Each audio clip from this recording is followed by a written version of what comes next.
What the heck did you do? What? It was mute. It was a button on top. The button on the top. Got it?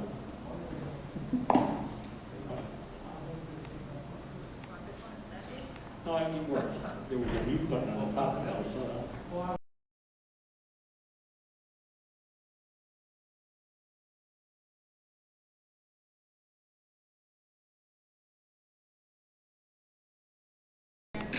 oh, it was, oh. Hello, how are you?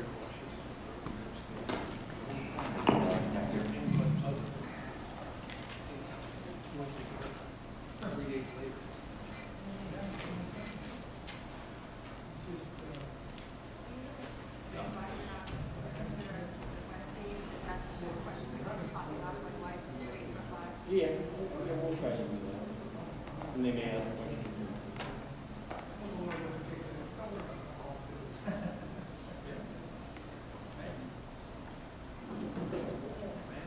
You all right? You ready, Laura? I'd like to call the February meeting, Manchester Township Board of Education order. May I have a roll call, please? Mr. Staples. Here. Ms. Mount. Here. Mr. Jenner. Yes, I can hear you. Yes, I can hear you. Gotcha. Mrs. Servanek. Here. Ms. Biscardi. Here. Ms. Swingler. Ms. Pease. Here. Mr. Payne. Here. Adequate notice was published on Tuesday, January 12, 2021, in the Asbury Park Press. The Manchester Times was advised specifying the time and place of the meeting. And a statement to this effect shall be entered into the minutes of this meeting. Whereas Section 8 of the Open Public Meetings Act permits exclusion of the public in immediate circumstances, whereas this public body is of the opinion that such circumstances presently exist. Now therefore be it resolved by the Manchester Township Board of Education as follows. The public shall be excluded from discussion here and after specified subject matters. The general nature of the subject matters to be discussed is legal personnel and negotiations. It's anticipated these matters will be made public within 60 days. This resolution shall become effective immediately. May I have a motion, please? Motion. Second. All in favor? Aye. All right, we'll be back in about a half hour.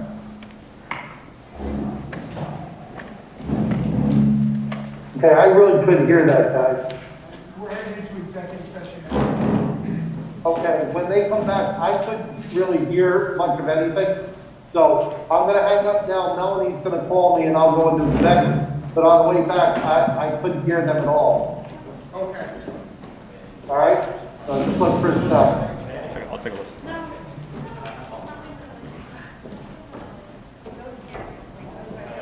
Mr. Jennings was saying he had a very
presentation. May I have a roll call, please?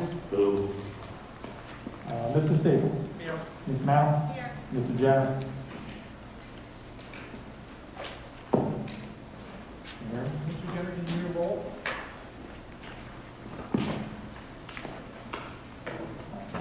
Mrs. Servant.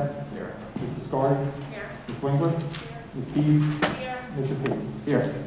Would you please rise with me, please? I pledge allegiance to the flag of the United States of America and to the republic for which it stands, one nation under God, indivisible, with liberty and justice for all.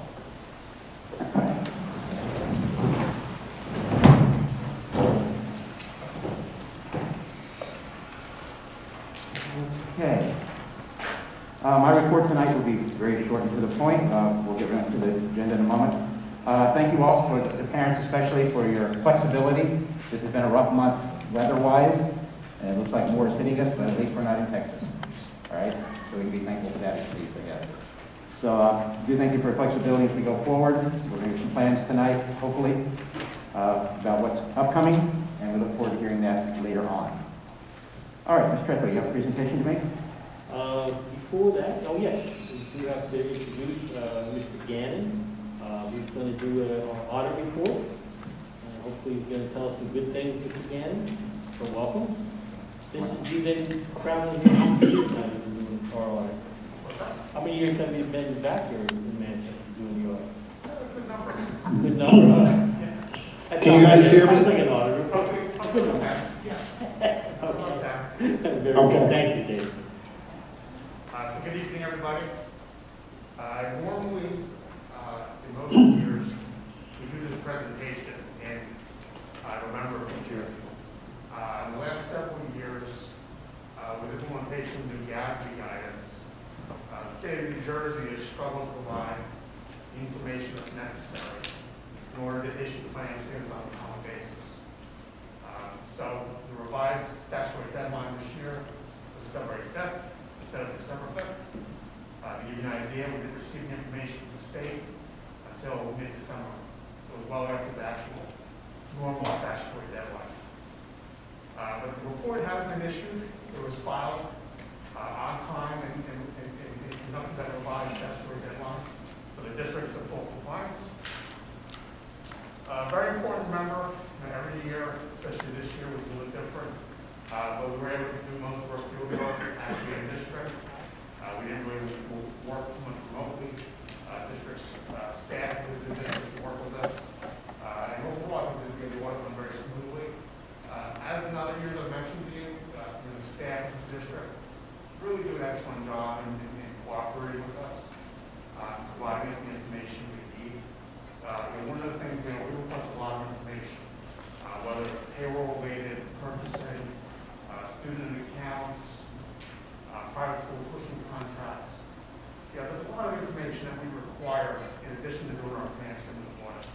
And year in and year out, the district staff, they will provide all the documentation that is necessary to do our audit. We very rarely find any issues of significance because the district staff is really dedicated. And over the years, the district has been able to maintain strong internal controls throughout the district. And really, even when there's been change and change in turnover of employee hiring, the district's done a nice job of being able to hire from within and do a good job of paying those people. One thing I'd like to mention is the district, their 25th consecutive year, actually received a Certificate of Excellence in Financial Reporting from International ASDA. That's a fully voluntary program. Only 30 school districts in New Jersey received that award last year. And basically, it requires you to say your financial statements with an independent auditor from another state, and they do another independent review to make sure that you're complying with accounting standards and all the requirements of transparency that goes into preparing a comprehensive annual financial report. So congratulations to the district for that. We've issued an unmodified opinion on the financial statements. What that means is that the financial statements presented to us as auditors fully comply with all accounting requirements, all requirements of the state of New Jersey. We found that the monthly business reports, monthly finance statements that you provide are very good quality.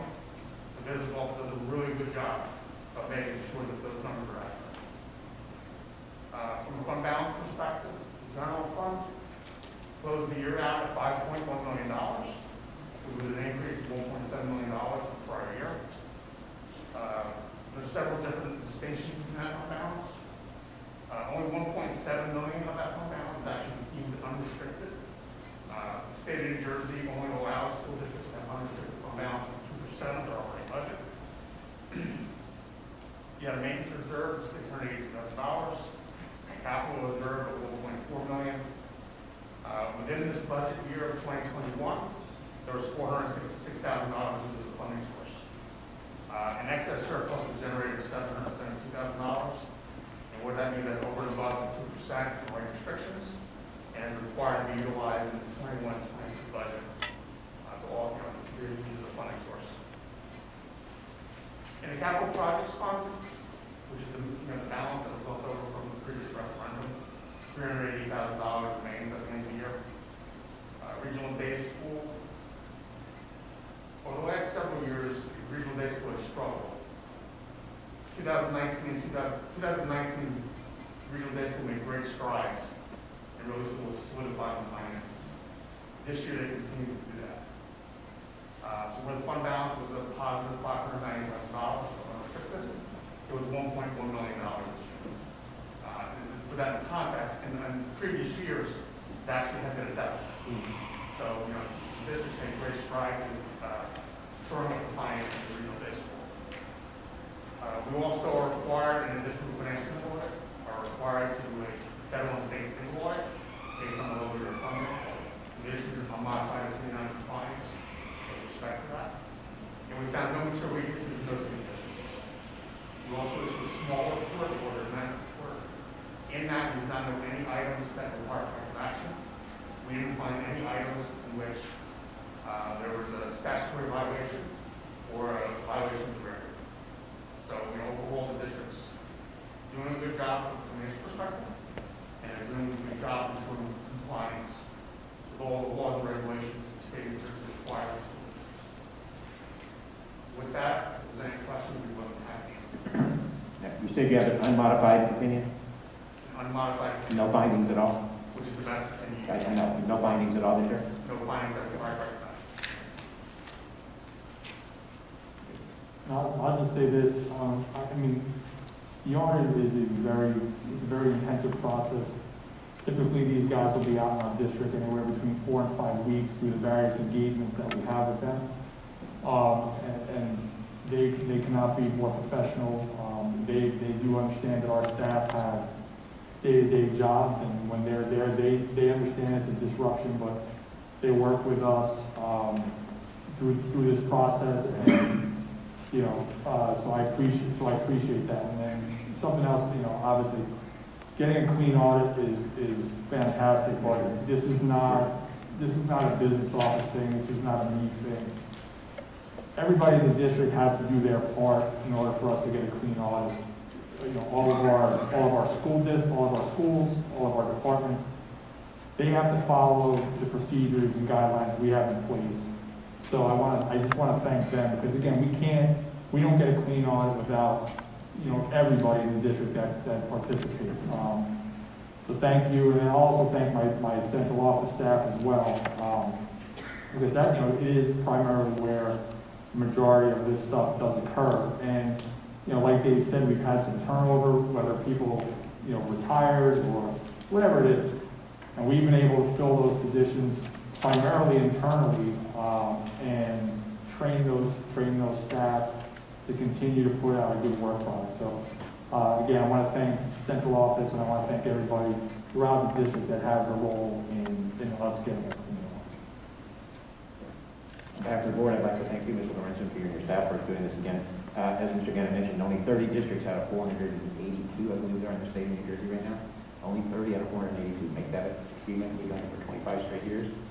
So, and I think there's only one, if I remember correctly, only one school district has a longer run than we do. And I think they're like 26, so 1 year ahead of us. was very nice track record. Thank you. I'd like to, Mr. George, if you could take a picture of these gentlemen and get this award. Well, I use the term loosely. Come on out. Not me. Mr. Payton, on behalf of the board, I think.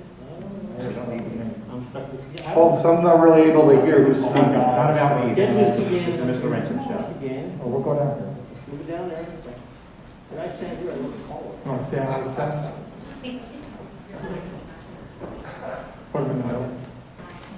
Here, you stand on the line here. Well, here, this is, That's your photo spot. this would be you. Sure. Bend down. Right, thank you. Thank you, Dave. Thank you. Thank you. All right, Chris, I'm getting emails that people cannot hear, and Mr. Jenner cannot hear either, so if you could do someone here to fix that, please. How much I'm gonna be able to do tonight? Actually, anything else is attached. I use those terms interchangeably. I know they're not the same thing, but I do use the terms interchangeably. All right. Ms. Treadway, you have a report? Before my report, we go to even a more important person. That's one of our student representatives who has a nice report for us, Miss Allison Gilbert. Allison? Oh, there you are. Okay, come on up. Welcome.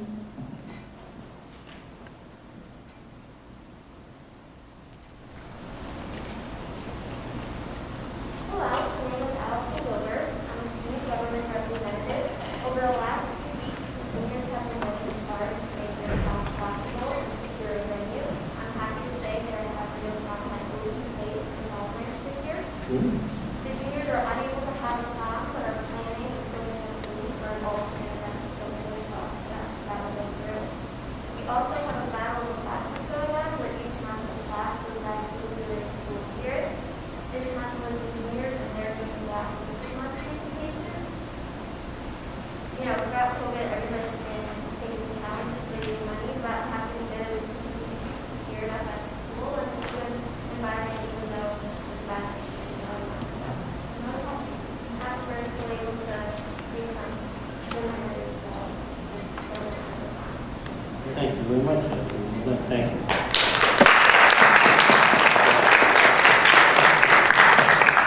You know, and I can't imagine all the difficulties our students are facing and obviously our staff, all the activities that we kind of take for granted and in person, and we don't have that or a lot of those things, but they're finding ways, creative ways to get involved, and I really appreciate that. So congratulations to you. Is there any way we can boost Ken's mic? I can't hear that. What do you think? You said you can't hear. I can't hear you. Needs to be an epidemic of that. I'm sure. I do have a question. How come the juniors can't have prom? Is it financial or is it just because of COVID and? Yeah, so normally they would have gotten those in time, but because we didn't have them this year, we weren't able to raise that money. So they're going to try to do an alternate event and they'll have hopefully a fun Great. Great. COVID's running a lot of plans. Yeah. Okay, I have a number of issues here to talk about. First of all, we'll talk a little bit about our technology issues, which I'm happy to say we finally resolved. If you've been, and I would suggest that everybody who is looking for information, please check our website. We've been trying to keep everybody informed as much as possible on all the events that are going on. So please check our website. We try to keep it as current as possible. And any new information, we try to get that as soon as possible. And that will continue. But I want to give you an update on the issue that resulted in the loss of our internet connection over the last couple weeks. As you know, these problems have caused disruptions in our instruction to our students. Yes, that's better. And forced us to move to a remote instructional platform and cancel in-person instruction to our teachers. As I discussed in my last letter to parents and staff, the cause of the situation was our system was hit multiple times with what is called a distributed denial of service attack, or a DDoS attack. And it comes from an outside source, so it was an attack on our system. This type of attack sends an overwhelmingly amount of information from outside our network, and this traffic is intercepted by our firewall to prevent any compromising the data. However, the net result is that the district internet is shut down. This is a serious situation. We have notified police as well as the New Jersey Cybersecurity and Communications. If the individual is responsible for this is identified, then obviously they would face serious consequences. In order to resolve the issue, our district was required to subscribe to an outside service to prevent this from reoccurring. While the process took longer than we expected, I can now state that all the safeguards are in place and fully functional. We have received several attacks since implementing the safeguards, and even one yesterday. Yesterday, there was absolutely no interruption with our instruction. I want to emphasize that this internet outage was in no way any fault of our staff or our district. It's not a normal occurrence, and we responded as quickly as possible and did everything we could do. But obviously, I understand the inconvenience for parents where we were shut down. Ultimately, we were dependent on the timeline and the implementation of the safeguards completed by an outside vendor. So I want to thank our staff for being flexible in addressing the issue, and I want to thank our technology supervisor, Mr. Rauscher, for identifying, and of course I want to thank the parents for understanding of what we were dealing with each and every day of new things that happen that we have to find some creative solutions to handle. Next is just a quick question on our a snow day versus remote day. I know we had a snow day the other day, and there was a number of reasons for that. It was a one-time thing. It happened to be at the break of our high school semesters. It also happened to be on the edge of being a remote day for like 2.5 weeks. I just thought it would be more advantageous to have a day that we would have. We would add an extra day to the calendar, and hopefully that day would replace the remote day by an in-person day.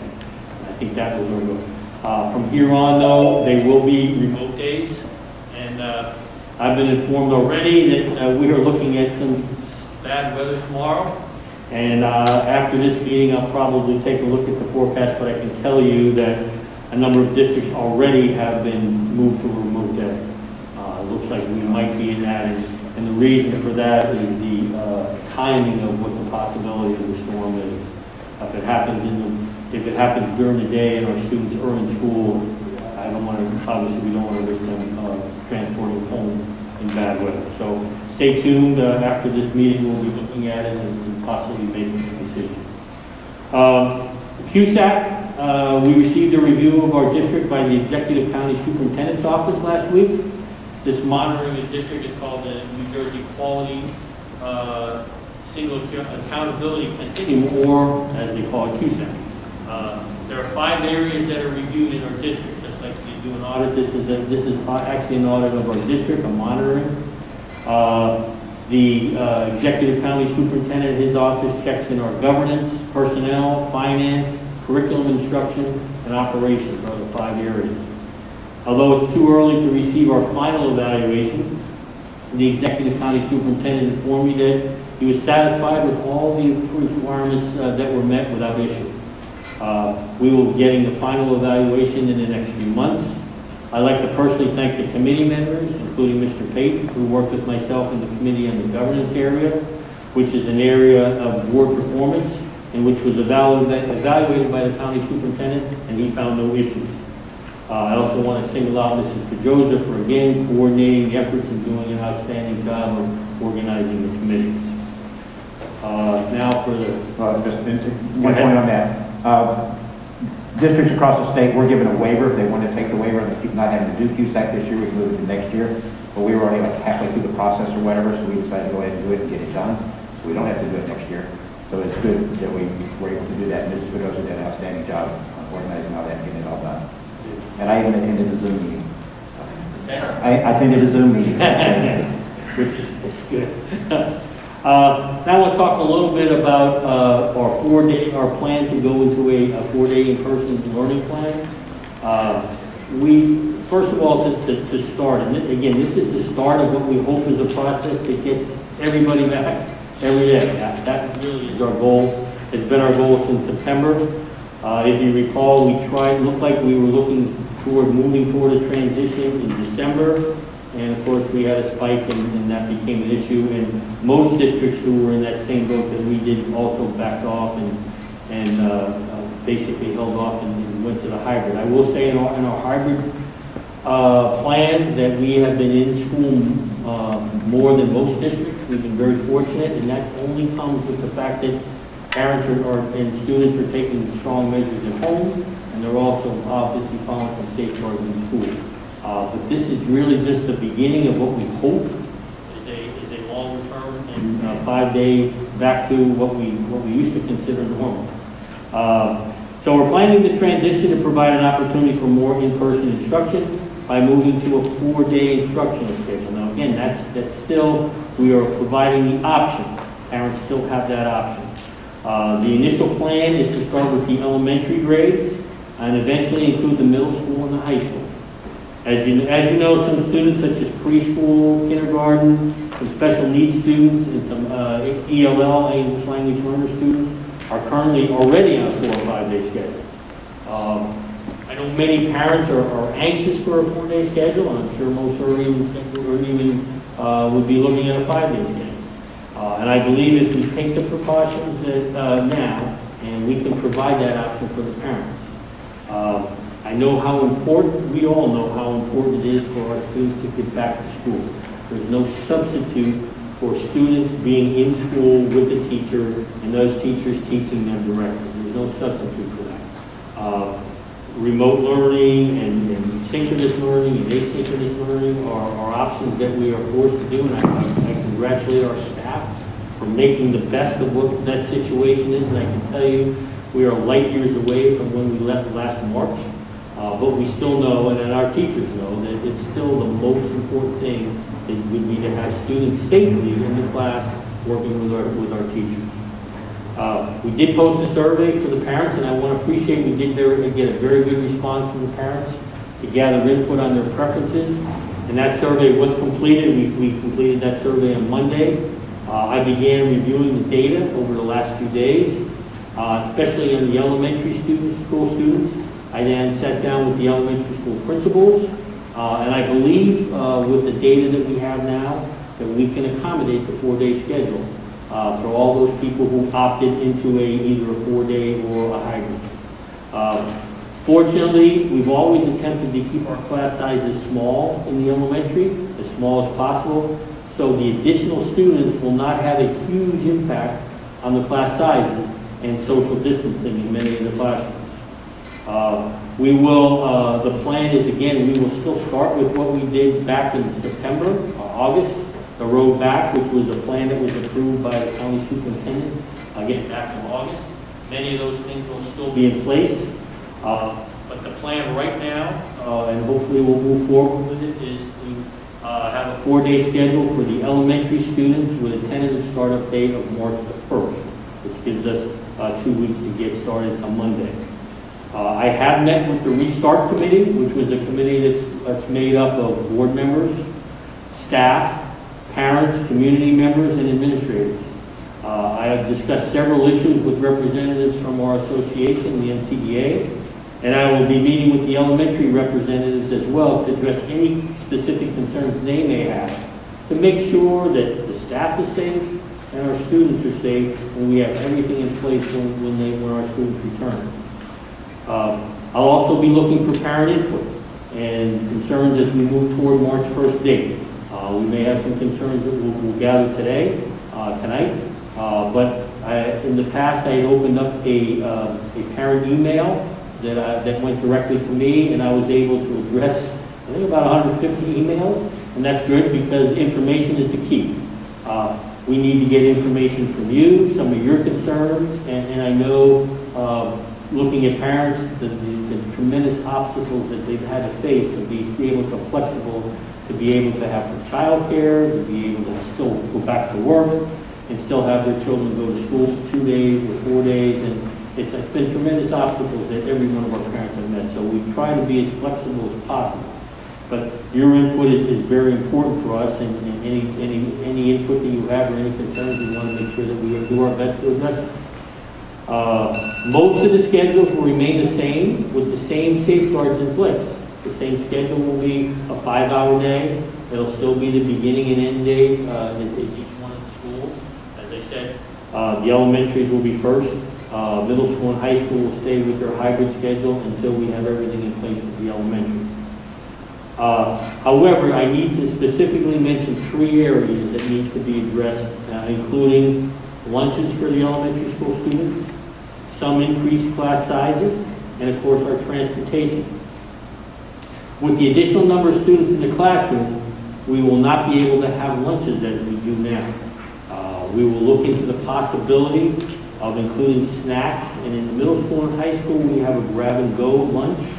That's a possibility with the snack built into the schedule for the elementary students. Other options to eliminate larger classes, including full lunches in the classroom. We cannot have those lunches in the classroom because our numbers now have increased. Additionally, we have purchased desk dividers to provide additional safeguards in specific classrooms where classes may have increased significantly according to the survey. Lastly, our buses, while they're not being full, will be transporting more students, and we may not be able to offer every other row seating. This makes it critical that the students wear their masks at all the times on the buses, and parents, of course, have the option of driving students to school if they choose. Otherwise, we will continue to implement all of our current safeguards that we have used since the beginning of the year, including temperature checks, filling out the forms, relying on parents to be, and staff and students to be responsible. If they are ill, please don't come to school. That's a key part. If they travel, make sure you follow the quarantine guidelines. If you become a close contact, obviously we have to take those measures to ensure that once we get back to a 4-day schedule, and maybe eventually a 5-day schedule, that we can maintain that and we don't have to take a step backwards. On that note, again, I want to compliment our students and staff for their flexibility to this point in dealing with some really extraordinary situations. As we move forward, it's extremely critical that our staff, our students, and our parents continue to practice all the health and safety precautions, including social distancing, wearing the mask, frequent hand washing outside of school as well as inside of school. It's important for any student or staff member who feels ill or has any COVID symptoms to remain home. While we continue to have positive cases reported, these cases appear to originate outside of school by staff and students. In fact, we've had numerous positive cases from individuals who are strictly on remote instruction. We still report those issues, but please continue to be careful and please continue to follow this. Now, this is a process. This is the first start. We will be, again, meeting with staff members. I'll be gathering input, again, from the parents to see some of their concerns, some we can address. But going by the survey, I feel very comfortable and confident that we can provide, at least at the beginning, a 4-day instruction for our students who have opted to do that. Many students have still opted to be remote, and that, again, I respect the parents' options on any of those. That's purely your choice. But the students who have opted into hybrid or 4-day schedule, we will obviously be able to handle that, and I feel comfortably and still provide a safe and healthy environment. This is a beginning. Again, our next step, if this is successful, and I believe it will be, moving into the middle school and high school, and then maybe even expanding it to more days, even to a possible 5 days. I know the 4 days, and we talked a little bit about that to the staff. At this point, the staff and the administration feel very comfortable that they at this point starting off, we still continue the 4 days. That Wednesday is a very important part for them. But as we start progressing, we will have to make some determinations on whether we can increase that. We'll probably open it up for some questions later on, but I'll finish my report. And again, there's this, and we, what's that? Do you want to take questions from us now? Yeah, I have no problem doing that. The key part here, before I take it, and I'm more than welcome to take it either online or here, is that this is a process where you can continue to get more information. We'll give you more information on the lunches after we just finished the data, so we have a good quality.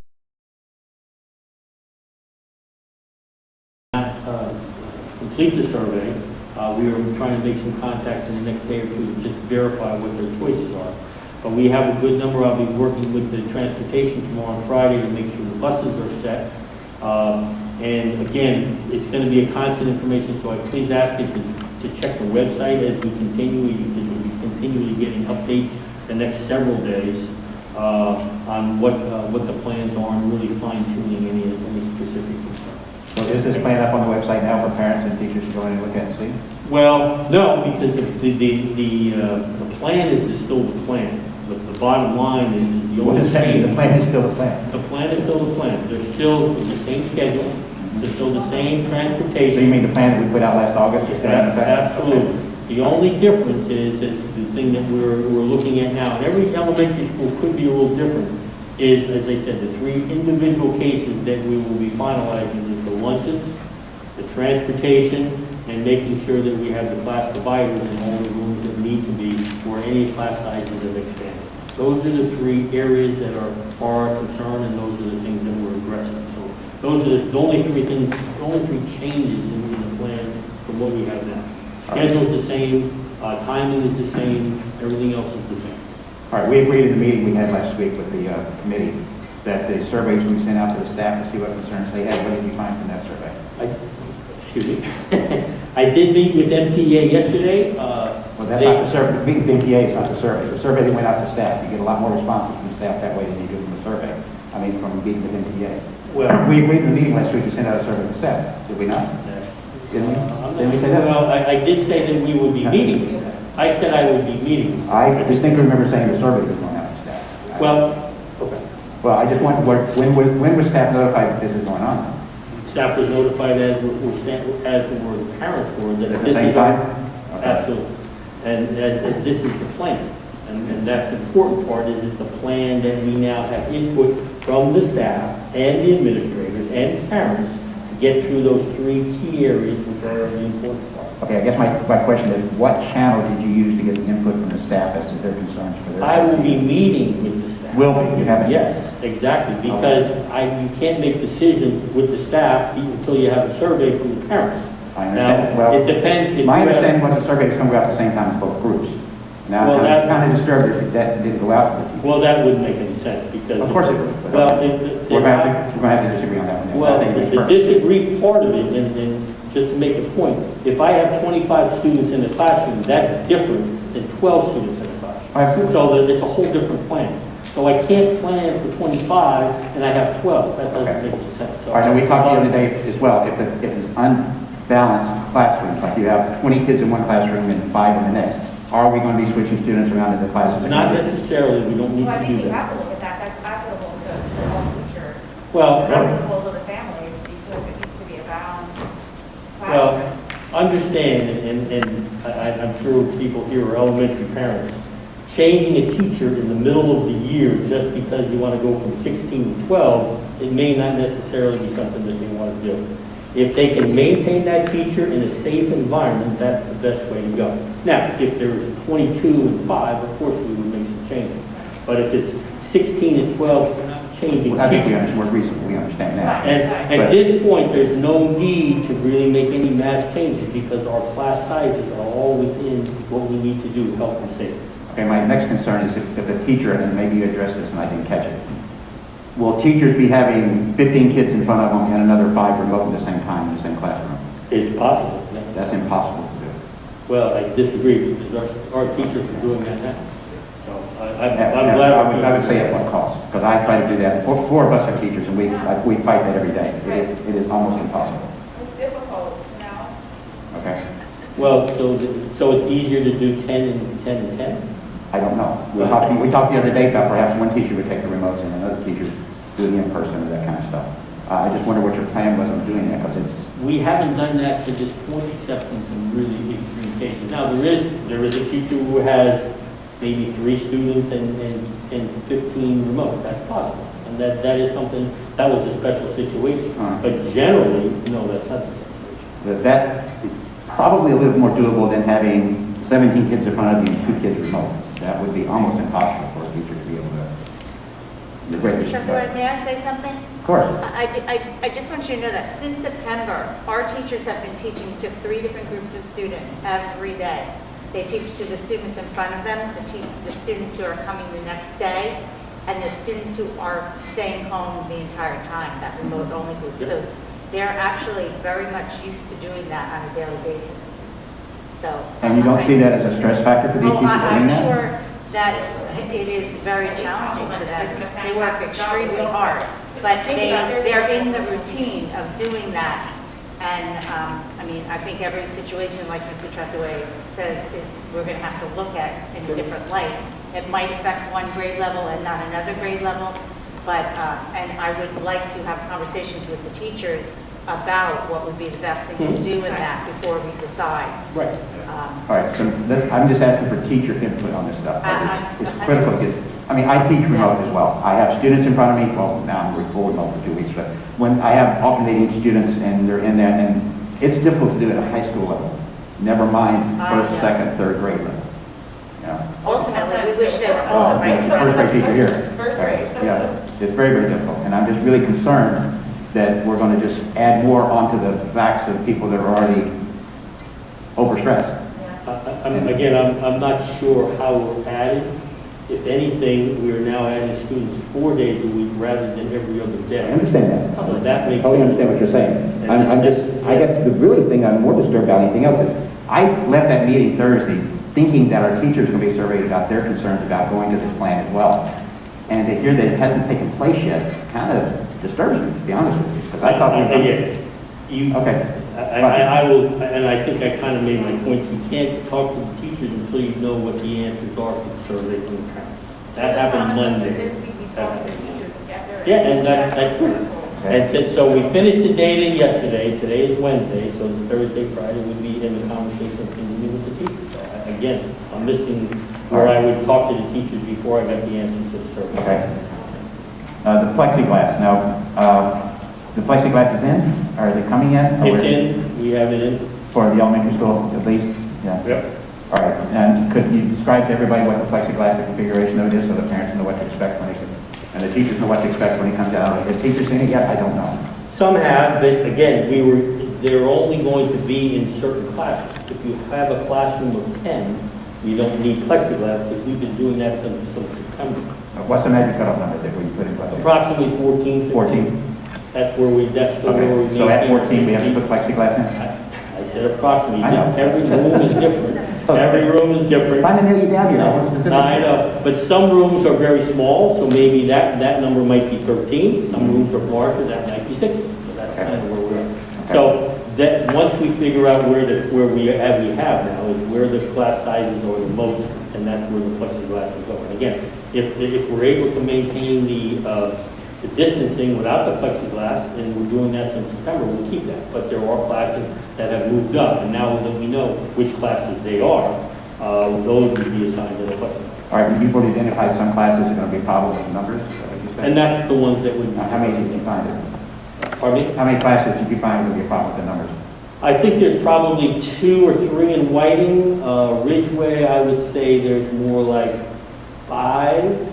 And the MTS is probably more like 5. So I think probably Ridgeway is maybe 3 or 4.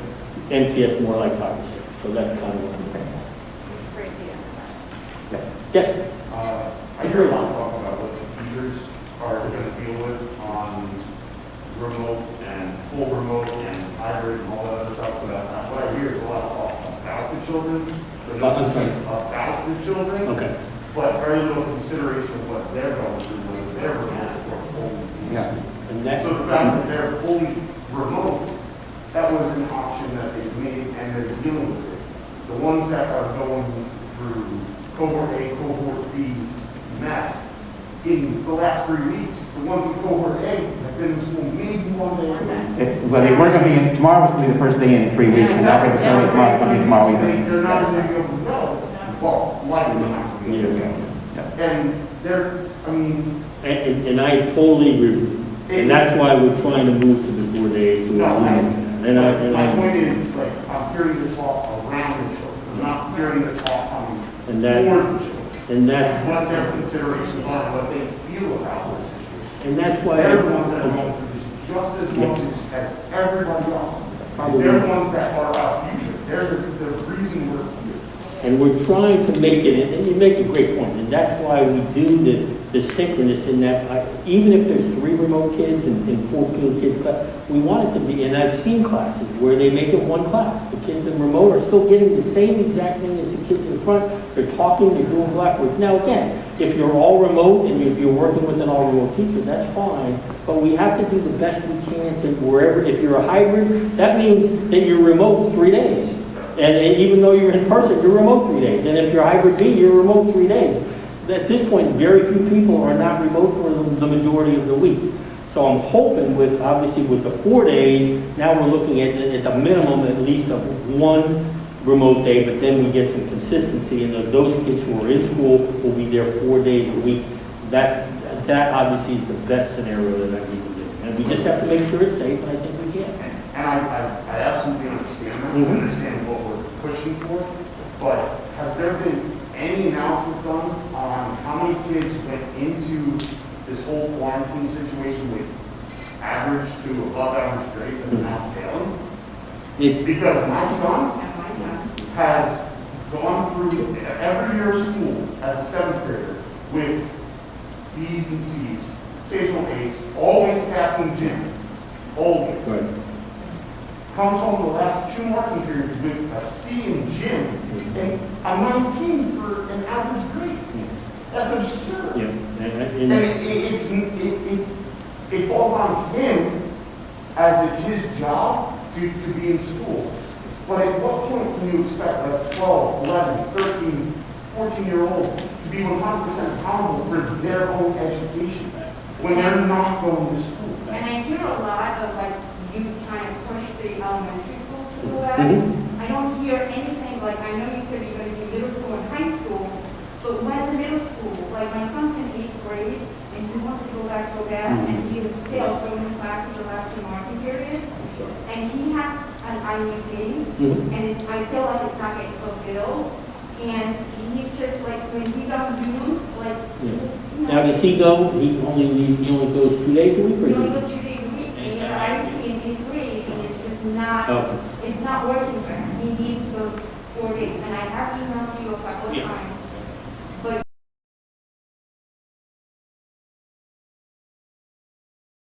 Working on the elementary to come back March 1st. At the same time, we're working on the middle school and high school schedule.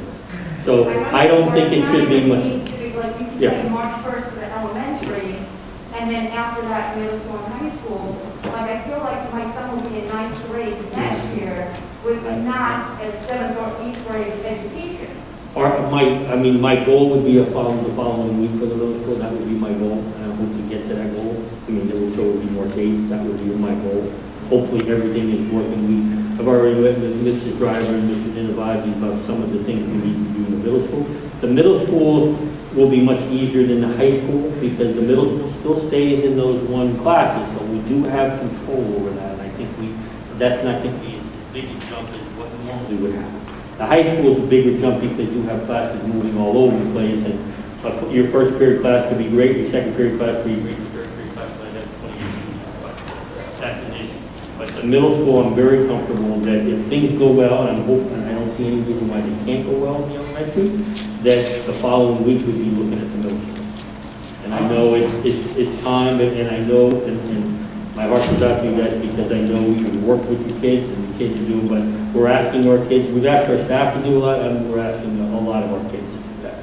And I'm hoping as we start moving now, I think we hopefully see some light at the end of the tunnel, that we can move to the 4 days and we can start getting a regular routine with it. And that's what kids need, especially in middle school.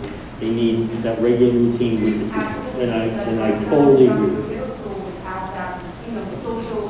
Absolutely needs in there. You can't do that on Zoom. You're Since right. her son has an IEP, is he eligible for more face-to-face time? Depends what the IEP is. I don't want to get into years that we can try to talk Dr. Gannon, but that is where our timeframe will be with you. And again, I hope you have some patience, but I really think we're looking at first and eighth. That's what I'd be looking for. And even the high school, not too far away from that. I'm just asking for consideration, since we're talking about the elementary school, go back on March 1st, whatever it is. What about consideration for students with 504s, IEPs, going back to whether it's high school, middle school, whatever school they're in, on that same time schedule and see how that works out. The ones that have gone from B's and C's and F's. I'm sorry, say what time schedule? The time schedule that you have for the elementary school. Oh. It would. In the middle of high school. It would reduce the overall impact on middle school and high school students going back, because there are a lot of students that have IEPs and 504s. That would benefit and they'd be hybrided right back in. If they wouldn't be hybrided back in, they'd be put in prior to the rest of the students, so they have that thing. But they also have what they need, which is that in-person interaction. They have that in-person accountability. That in-person accountability is huge, especially I speak for my children, but I've also talked to a lot of parents. And that in-person accountability is so much more important than just being told, here, do this. And No, I agree with you 100%. well, when we go into this internet issue that we've had, when the internet goes down, nobody does a thing. And it's almost like there is no plan B. And we're raising a group of children to adapt and overcome situations. Yet when the internet goes down, we're just going to sit back and play games. Well, come on. What we ended up doing when we found out from the outside vendor that they're not going to be able to, we had to teach home, which at least that gave them the internet and they were able to do that. Right, but one of those things that happened while you were in school. So we think that issue's been resolved, and I hope we don't have to come back and say, I do apologize, it's kind of beyond me as far as technology, what was happening. But we got basically attacked. So I thought it was, we originally got the company saying, hey, it's 3 days, it's 2 days, and I should have just said, hey, we're going to teach them home. Hindsight 2020, that would have been my best step. Say, hey, listen, until I'm 100% sure it's fixed, I'll just send all the teachers home, and they can keep remotely from there. I thought we would still be able to do the in-person. I didn't want to give up the in-person too. But that's eventually when the internet was down while we were in school, they had in-person, but anybody who was on a different cohort or remote, they obviously, they got it. Now, I have kids on all three levels, Whiting Elementary, middle school, and high school. And my middle school and high schoolers have said that when the internet goes down, there's absolutely nothing done when they're in school. And unfortunately, the internet has gone down while my kids are in school. Just the way of the world is working. But the elementary schools, Whiting Elementary School in particular, because that's what I know about, those teachers had a plan of some sort where it just seems like internet, I'm an IT guy, so the DDoS attack that you're getting is not the only option that is going to cause failure. You're going to have hardware failures, you're going to have internet failures, you're going to have that stuff. So there needs to be a plan B. There needs to be an option where these teachers can access their files that they're storing on Google Classroom, because that's what I'm being told from the teachers was, all this stuff's on Google Classroom, which with no internet, can't get it. So we need that plan. I think that's important. Now, the only problem with that is they'll only be able to address the kids in front of them. Right. That's the trouble. So, again, when we have students in there 4 days a week, and then hopefully they'll all be there, and we'll be able to get as many as possible. But you're right. Absolutely. And I think most that teachers information's will, already on the internet for the ones who are home, and they should just be told, if this happens, do deal with this. your debt. That's a good point. I totally agree. And again, that's something that we've learned and we have to, Yes. Hi, Mr. Treasurer. I Hi. don't necessarily need answers tonight. I just want these questions to be heard Okay. regarding reopening 4 days. So thank you for clarifying that the hours of operation would be as they are now. That was not clear on the survey. Also, you said that no lunches in the classroom, but they'll have snacks. Well, that's an option that we were discussing with Township phone in, and then we still have to meet with the teachers and the administrators to see what the best fit. And again, it'll probably, whatever that fit is, will be for all three elementaries. However, Ridgeway has a few more options in their spacing than MTS does. So, but the schedule will be the same. But that's one of our options. Just one, when you had said that snacks, possibly snacks as an option, I don't need an answer tonight, but who would be providing those snacks? Is that a parent? Well, parents could certainly do that, just like on our normal days, if you want to bring in lunch, you can bring in lunch. But we are working with Tom Coney to see what some of the options are to maybe provide a snack and then have a grab and go. So that's an ongoing issue that we're talking to them, and we'll look at, hopefully you have an answer within a day or two of what we can provide. So you'll put that information to the parents? And the staff, because that's something that will affect them too, in what they're doing. I'm sorry, before you, I can't see, can you just tell me, is that happening? I can't see it because of the light, sorry. Who's behind that mask? Oh, it's Alex. You've got to take the minutes. The minutes are important for you. You have to take them. On transportation and filling the buses with students, and then, I just hope that there's stricter enforcement, for students that do not comply with masks. Absolutely. And just move around on the bus and. Absolutely. And that has to be now again, when you have large spacing, if you have 7 students on the bus and the person in the back doesn't have the mask, it's still important. But obviously, when we put more students, they either have to wear the mask or they can't be transported. That's the only thing. They have to either choose a remote or have parents there. Yeah. That would have to be, and that's something that we will certainly, and that's going to be something out of the parents saying you have to have that. Yes, I have agree. to. Yeah, Have to. definitely. Also, I'm still really concerned on, if they're ill, they don't come to school with the new, protocol that if there's any sign of COVID-like symptoms, they need to get a COVID negative test regardless of the reasoning. Yeah. So. That's from the Department of Health. And that's what they found, and the reasoning behind that is they said that when students, younger students, pick up COVID, they don't necessarily show the outward signs, and the doctor may predict that as something else when it really is COVID. So again, not to get into the medical terminology, but that's how what that it is. happens. But then those would be. With kids coming in 4 days, now you have an increased class size, increased class size, obviously increased risk. Kids staying home, quarantine for 10 days, at what point, is that protocol going to get, I don't need an answer, I know it's going to come At what up. point, I'm sorry. Like, at what point is that protocol going to be? Oh, then, yeah, they would be excused afterwards. It's almost like we would be putting that person on homebound. Now, homebound would be, okay, instead of sending a teacher out, we would be able to bring them in. So they would be out there. My ultimate fear is that parents are going to send their kids No. to have a schedule because they know, well, it is probably just pull and send them in because they don't want to know that they're definitely going to have quarantine. So we have that risk of, They would have to go, they would be going remote that way for those times that they're quarantined. But as long as they communicate that with the administration and the teachers, they understand. yeah, I just think that policy needs to be very clear and spelled out for the parents. It was just that little on the site, it was not presented well to where all parents were going to wear that as it wasn't happening. Okay. Also, I know that some of the parents were speaking about their concerns, especially those with IEPs. I just want to state that tomorrow night there is a special education meeting online. Here's my email, if you don't mind. No? You can email me, I'll send you the information, and you can join us then. Is that your meeting, Mr. Lawrence?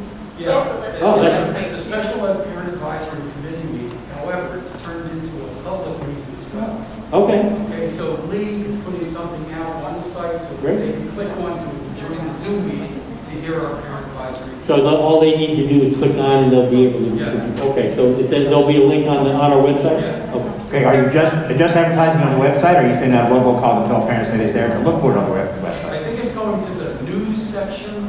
I'm leaving it up to Lee to try to figure But, out how. people don't check this every day. It's already So, posted on Facebook, and just to let you know, I did see it come up as a link. yeah, I'm just saying, maybe we should robocall that out to all parents. If you're interested or you have concerns, please come to this meeting to see and tell them that it's there. Because not everybody checks I age every day. We can do that. Just don't confuse you with the possibility of. Yeah, also, we have, as of today, much like Mr. Treadway has with the question and answer thing, we now have one question and answer thing where I have a separate email site that they can use with any questions, and that I will answer them, much like Mr. Treadway did. And you're relaying that information out to the And that parents? is out there, and that site is now posted on the agenda for tomorrow night's meeting. Okay, yes. One more question. Your email that you had set up, is that still active? I will get it active. And what I think it, I mean, I haven't seen anything in a while, but we can reactivate it. And we can use this still, and I'll put that out, parent input and teacher. Yep. Yeah, Okay. so if you have a specific question, I'll answer those, but yeah, I'll also get information on. Okay, very good. And mine is special education parent input, so it's very simple. Mine's related to special interest, related to That's all. Thank you. Thank you. Thank you. While we're on the topic, I did get 3 questions from our viewers that are watching. Or you, okay. These, you may have answered these, but I just want to read them into the minutes. The first one is from Kelly Bonero. She was asking if the 4-day schedule would be on a modified day or a full day. It's still on the 5-hour schedule, same exact time. And then this one came in, it's the same question from Daniel Panero and Michael Keating. And basically, it's more of a statement, but it says, as a parent, I'm being forced at this moment to either leave my career or have to pull my child out of school. Please explain why other school districts are going 5 full-time days and we can't even do 5 half-days. I understand that Manchester is going 4 half-days, but it's still doing nothing for my family but put us in more hardship. The cases are now at a rate of last November and are dropping every day. You're not only holding the children that have anxiety, social disorders, and low education status due to not being in class. We as adults understand and can accommodate. For children, this is very difficult. Please let me know how we can work a 5-day school schedule. I tend to really agree with that. That's something we will work for. As far as the short day, I believe many of the school districts are 4 hours, which is the minimum that you have to have. We are actually 5 hours because we built in a couple of things. But I just want to take it one step at a time. I think once we have that success in a 4-day, we have the students to be there all the time. We're not taking any setbacks. We're going to continue to move forward as we go. I think that's important. And again, I've gotten input from staff and administrators to say that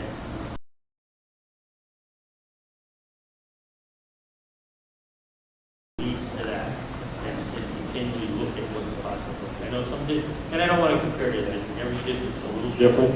I think we're doing the best we can, but I also know it's challenging for the parents, especially with parents who have positions, who have jobs, and their students who are not doing well just on remote.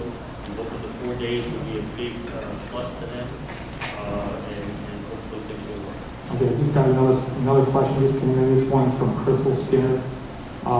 The first one is, as you know, instruction has been limited due to the half-day schedules. Will there be any learning opportunities available for the district over the summer for kids who are falling behind, children without IEPs? That's our first question. And then the second question you did address when school resumes March 4th. For 4 days will it be normal school? Yeah, it will be the current schedule that we have now. As far as the summer, we have started discussing some things that would offer them in the summer.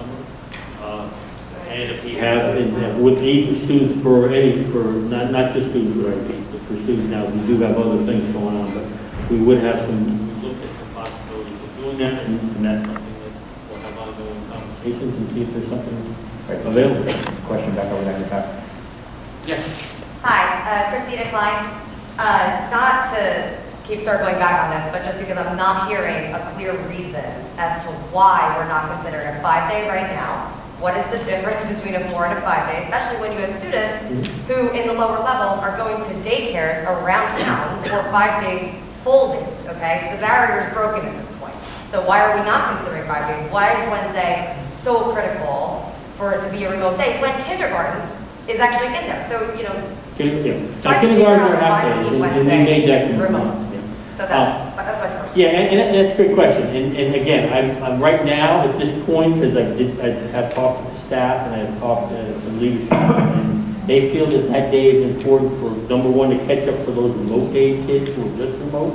That's an important time. And also for those kids who were definitely on hybrid and still needed the time to get some remote. Now that we're going 4 days, it's a process. So we're gonna have to look at that and say, can we make that switch over to 5 days? And that's something that, again, I'm going to take the input from the staff and the administrators and say that remote day is important now. But again, we'll take a look at it, and I'm trying to make as few changes as possible, but get kids back, and I want them to act safely, and I don't want to take a step backward. So that's the best answer I have now is the staff and administrators have said that's an important part for them now, but that can change as we develop. And that would be the first thing that we would look at is the fit. I don't think the kindergarten right now are there 5 days, but they're only a half day, they're only 2.5 hours. So that's why and then kindergarten's on remote is very difficult, so that would be another reason why we did it. So is first grade. Well, all the way up to 12th grade. And first grade Zooms, if no one's been on one, you should join. You should. Hey. I do them every day. Okay, so you know what this is like. I sit next to my first grade. I certainly understand. That's why we started at the elementary and It would be like a free day, like honestly, because that's pretty much what. All right, we have a question in the back here. Where's that? Yep, back here. Yes, sir. Good evening, my name is Rich Christian and I'm from Transportation.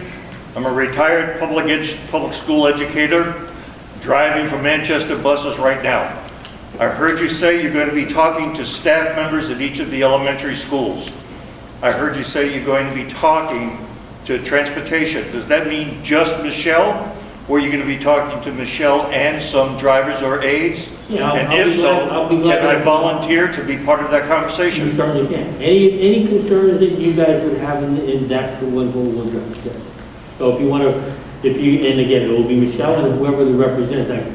As you know, you got a big fleet, so I probably can't meet with all of you, but if you would pool your concerns, which is what I told the MPA to pool the concerns and then let me have those concerns and then I would address one, I have no problem doing it. That's a great idea. That just to have that dialogue, okay? Super, thank you. You're welcome. Mr. Brady? What is, I got a couple of questions, but the first one goes off of this comment. What is the whole back going back to full days? Is it the lunches?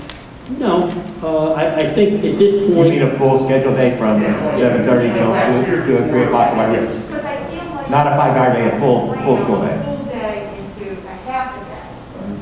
we're a little bit more than that. We're a little bit more. The minimum you need in order for it to count as a day, you need 4 hours of instruction. At this point, we have 5 hours of instruction. So we're really concerned about adding kids in for longer periods of time in now with 4 days a week.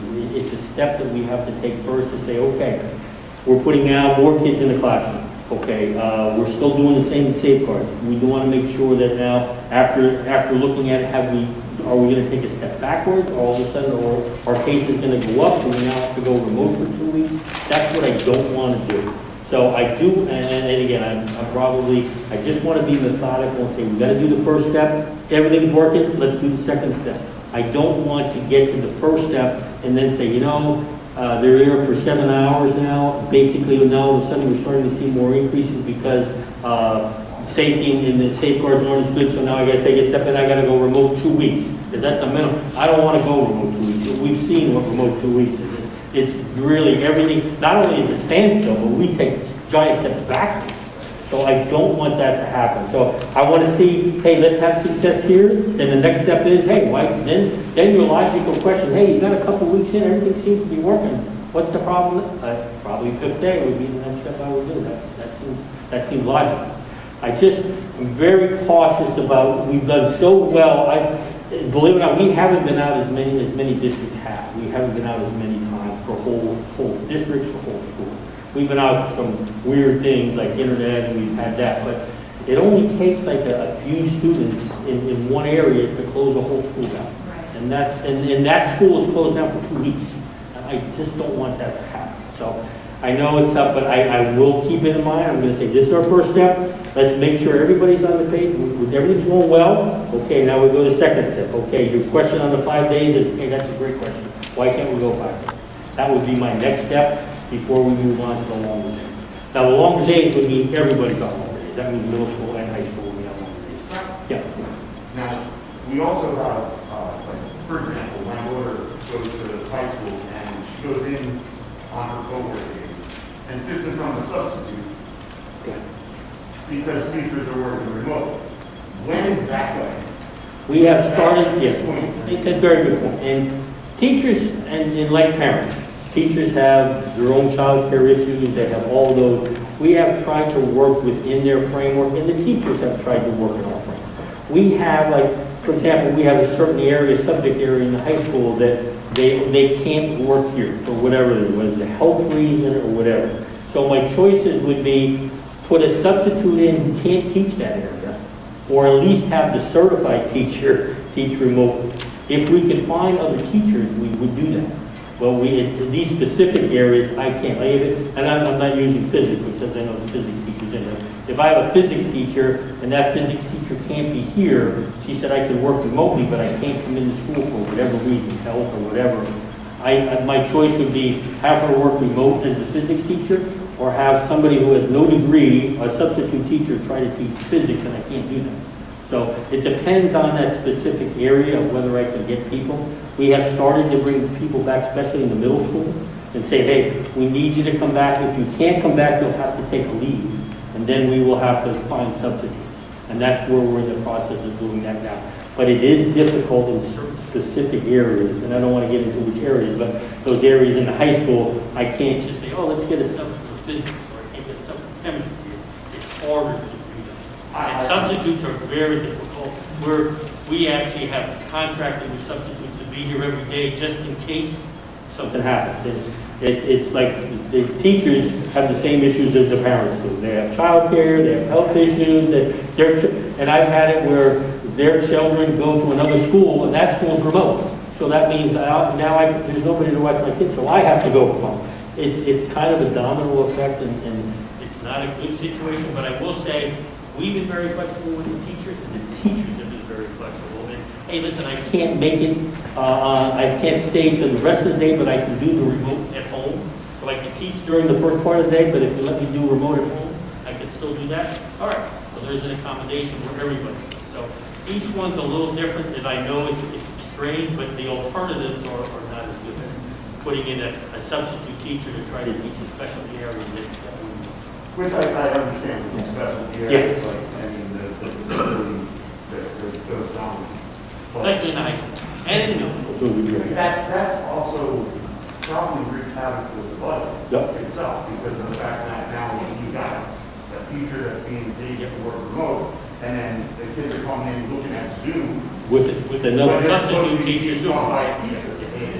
Yeah, and it's just that, and you look at it and say, well, okay, I'll just have the substitute, and that substitute can't teach that particular area.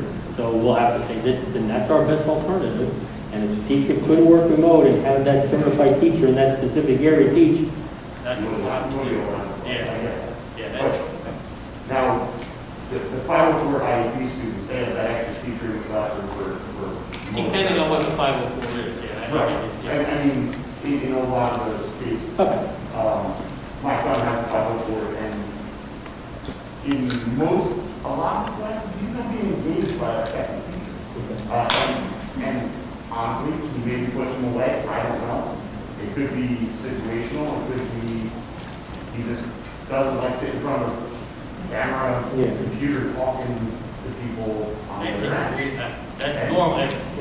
But that's why I'm appealing for the board or anyone to include the 504 IEP massively failing children in that first wave of elementary school, whether they're in high school or middle school. Let's get them back because they're at risk, and at-risk children don't do good things. And I know, and you've been very patient, because we've had this conversation, and I've said to you, hey, looks good, and then, oh, it doesn't look good. And I feel terrible, because we're looking like we're on that move, like in December, hey, looks like we're good, and you told me, hey, thanks, Mr. Treasurer, we're good, and then all of a sudden it's not, and And then it's, no, thanks, Mr. Chairman. So, I understand. So you've been patient with that, but that is something we can look at as we start working the elementary. Is there certain students, and I'll meet with child study team and Mrs. Driver to see if we can place these kids in as we start moving in and making the transition. We'll do that in this 2-week period. I'll do it. No, and you've been very good. You're on my speed dial, but I'm on yours. We got a couple other questions that have come in. These two are essentially the same question. One, they're from Sandy View and Kelly Bonero. They are asking if the kindergarten schedule will be expanded to the 5 hours versus the 2.5. No, they won't be, and the reason is those numbers would be very high. That the half day, 5 days a week works just like the cohort stuff. And basically, they're there every day, but I only have half the students in there. I can't really have 20 kindergarten students in the classroom at one time. That would be too much. Now, why would that be consideration for the rest of the school, where they're doing kind of kindergarten, 11 a.m. and, Yeah, I can't, the only, you need to have 4 hours of instruction. The only exception is kindergarten, which allows 2.5 hours. This So one, that's the issue with that, is it's still a numbers game with kindergarten young students. I can't. this one is from Christina Petman. Have conversations about wraparound care been in the works for working parents instead of cross-contamination when daycare is happening for those of us who work. Looking at possibilities of not using double programs as she is an essential worker. I'm not quite sure. We Yeah, do so- have white kids, but I understand the white kids have been fairly expensive. We do Yeah, offer and that was another question that has come in, that's from Christina Bush. Now that we'll be going in 4 days, will Y kids be offered again? Yeah. For before and after? They were offered, they just didn't have the numbers there. I can certainly reach out to them and see if there's more numbers, they might want to come back and say.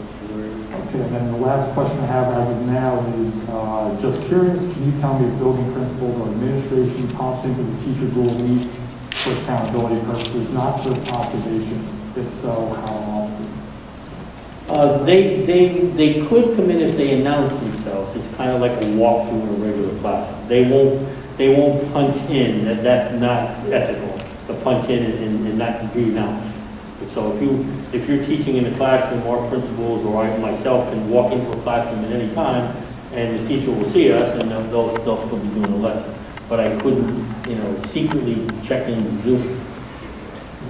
But they could announce themselves and say, I'm checking in on this lesson, just want to hear what's going on in this lesson, Mr. Jones, so they can do that.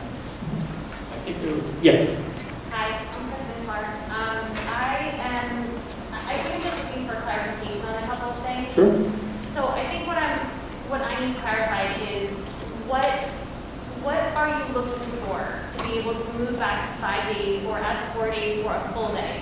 You had said sort of that this is something you're looking, it was a step along the way. Mm-hmm. Is it transmission markers? Yep. Is it about health and safety in the classroom, showing that, do you have specific protocols that you're looking to make sure are being observed and followed? Is it infections? Is it, what are those things? So I need that clarification. And then my second thing that I'd like to ask is, I know you met with teachers last night. I'm wondering what their concerns that they voiced to you were, what are they looking for, and what is their hurdles with that you're looking at? So I guess just those are my two things. Okay, and great question. The first one is all of the above, what you just said. We're looking at making sure that there's no transmission. We're looking at to make sure that they're maintaining the proper protocols within that now, more students in the classroom.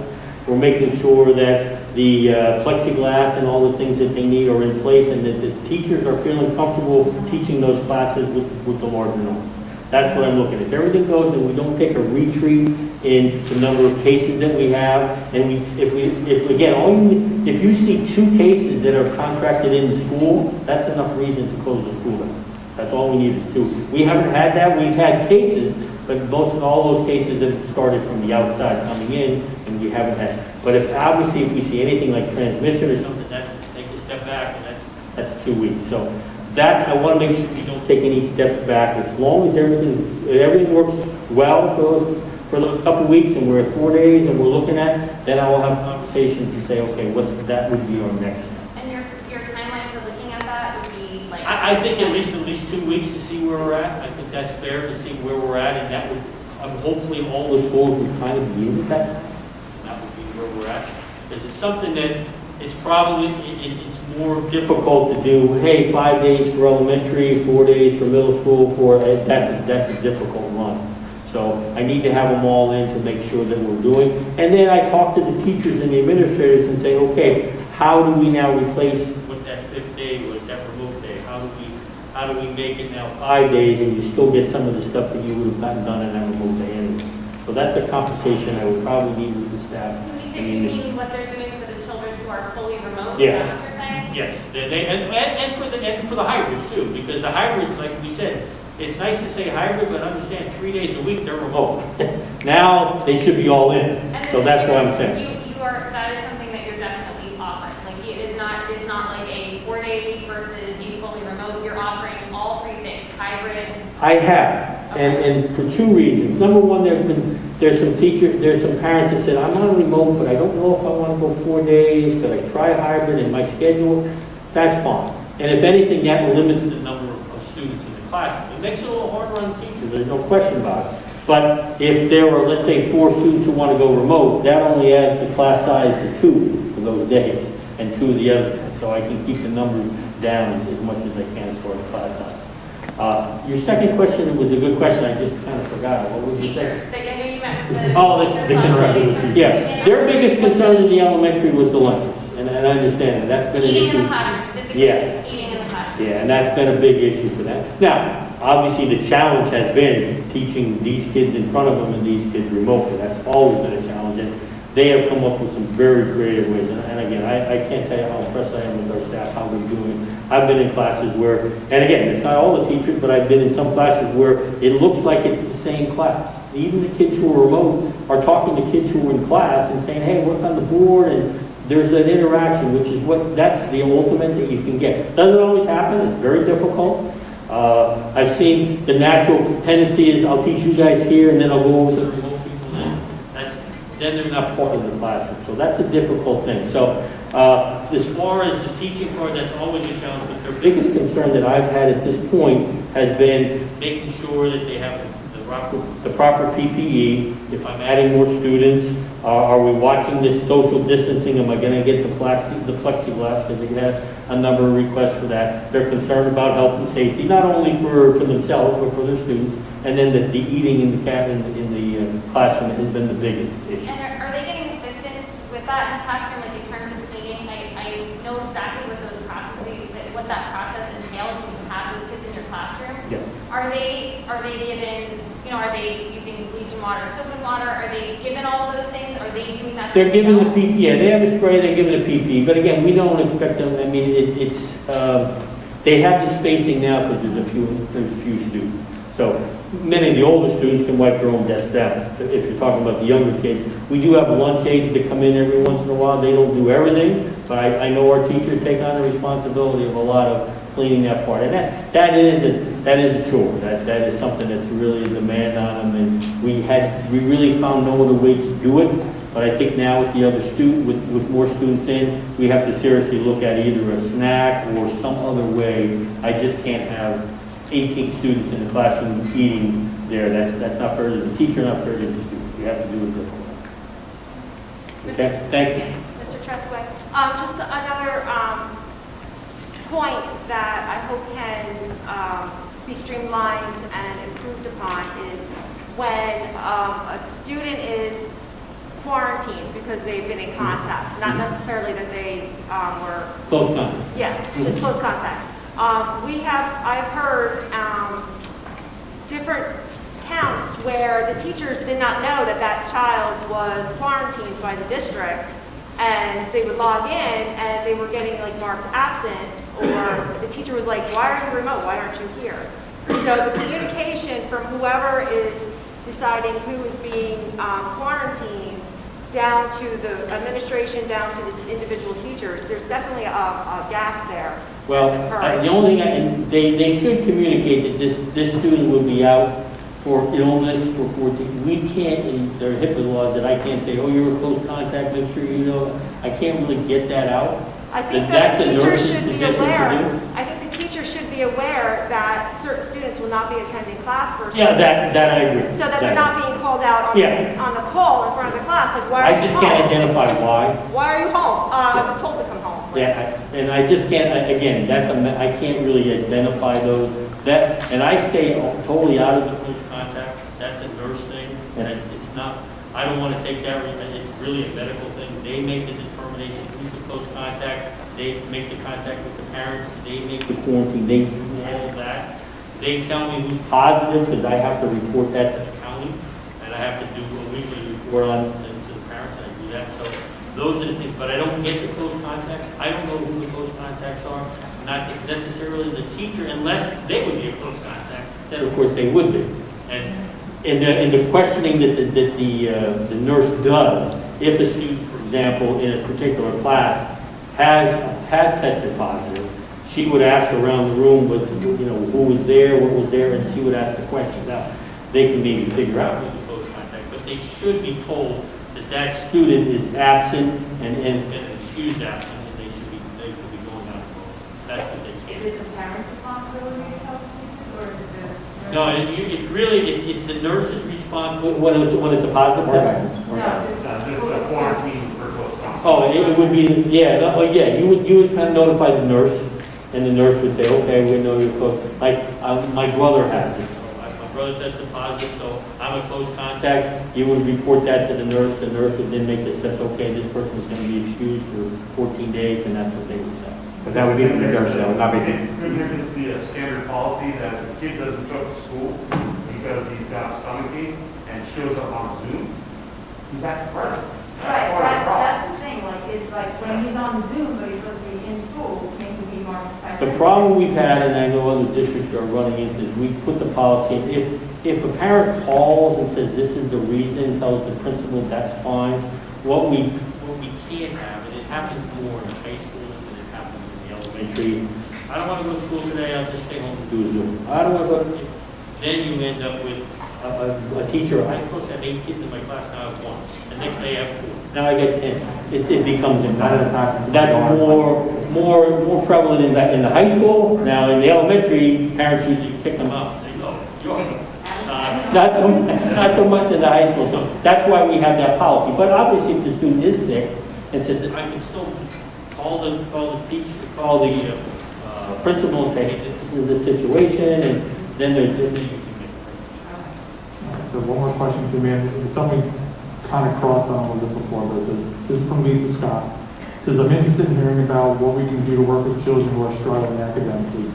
All children, as well as children with IEPs, have not been able to have all services in place consistently. Have any discussions occurred regarding summer school for catch-up? Are we talking about all or compensatory? She's saying all, and plus students with IEPs. And essentially what she's looking at is whether or not we're having discussions regarding programs for summer for them to catch up. And we are. Services and... Now, there's funding issues, but there's funding available that's coming out, so we're looking at that. We've had preliminary conversations. Obviously, if it's services that they're missing, then that's going to be part of the child study team making those times up. Compensatory services, they'll do that. But if it's regular ed students who are looking to try to catch up from time that they missed because we're on remote, we're looking at possibilities of what can we open up in the summer.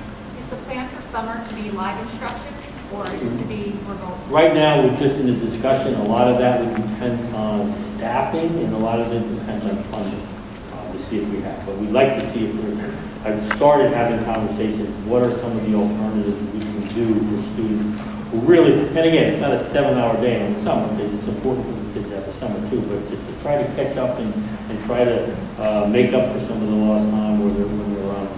Well, President Biden went on record yesterday saying he wants children in school 5 days a week during the summer, and he made it sound like there would be federal funding for it. Yeah, and that's been floating out. Yeah, so if they come to it for funding, we'll certainly look at it.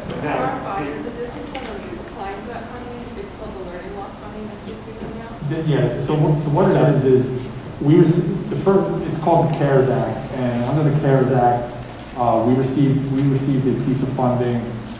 Essentially what we've used that for is getting technology for the students, technology for the staff, PPE, cleaning supplies, those types of things. Now, we haven't seen it yet, but there is a potential for a second round of these funds that could be substantially more than we received the first time. And what they have also done is they're extending the use of those funds to summer programs for learning to learn. So that's some of the stuff we've already started discussing, is things that we can do. I know I've been on meetings, we've talked about the districts, and some districts have found the summer program being successful remotely because they feel more kids will attend remotely. Some have done in person, so these are all things we're discussing now, but there is another round of funding coming. I just don't know when we're getting it. We haven't been told that yet. When that comes, that funding is obviously going to allow us to continue to provide PPE as we bring more students back into the classroom. It's going to allow us to continue to provide technology where needed. It's going to allow us to develop programs for the summer. But like Mr. Truckley said, it's a matter of getting the staff to run those programs, how we're going to do it and what we're going to do. Anything that we do in the summer will be open to all students. It won't be specific to IEP students. It won't be specific to basic skills. It'll be open to everybody.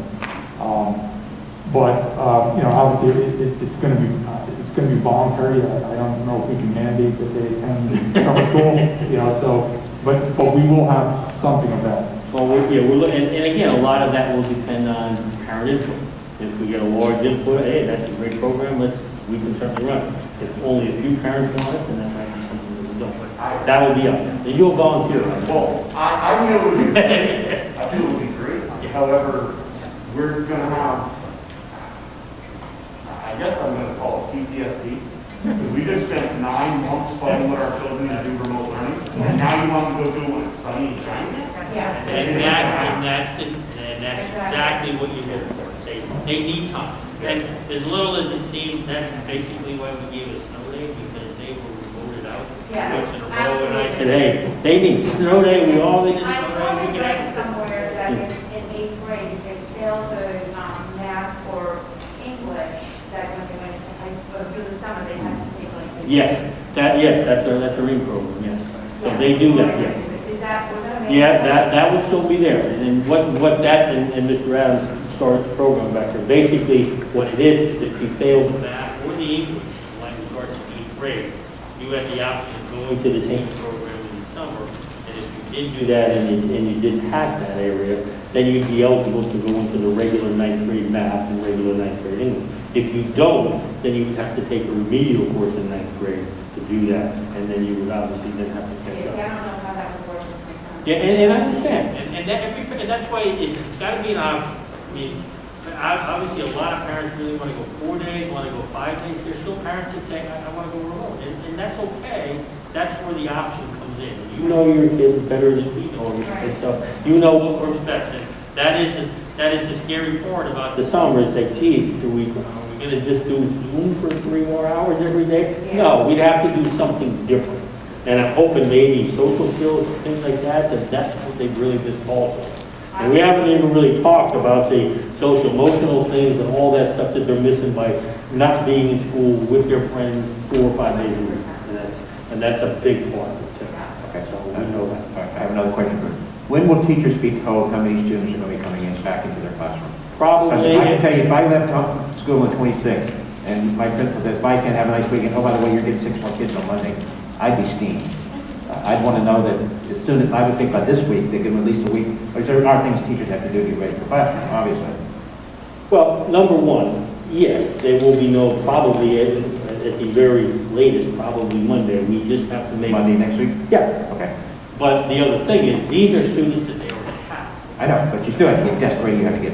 Well, whatever they do with the and that's what we're doing I'm now. not a teacher, but. We're looking at where the dividers have to go. We looked at, I checked in Ridgeway, there's a couple teachers that have a lot of things in their classroom that we may have to get rid of those things to have more space for kids. That's what we may have. Right, get rid of, you mean store somewhere else? Yeah. Not get rid of, okay.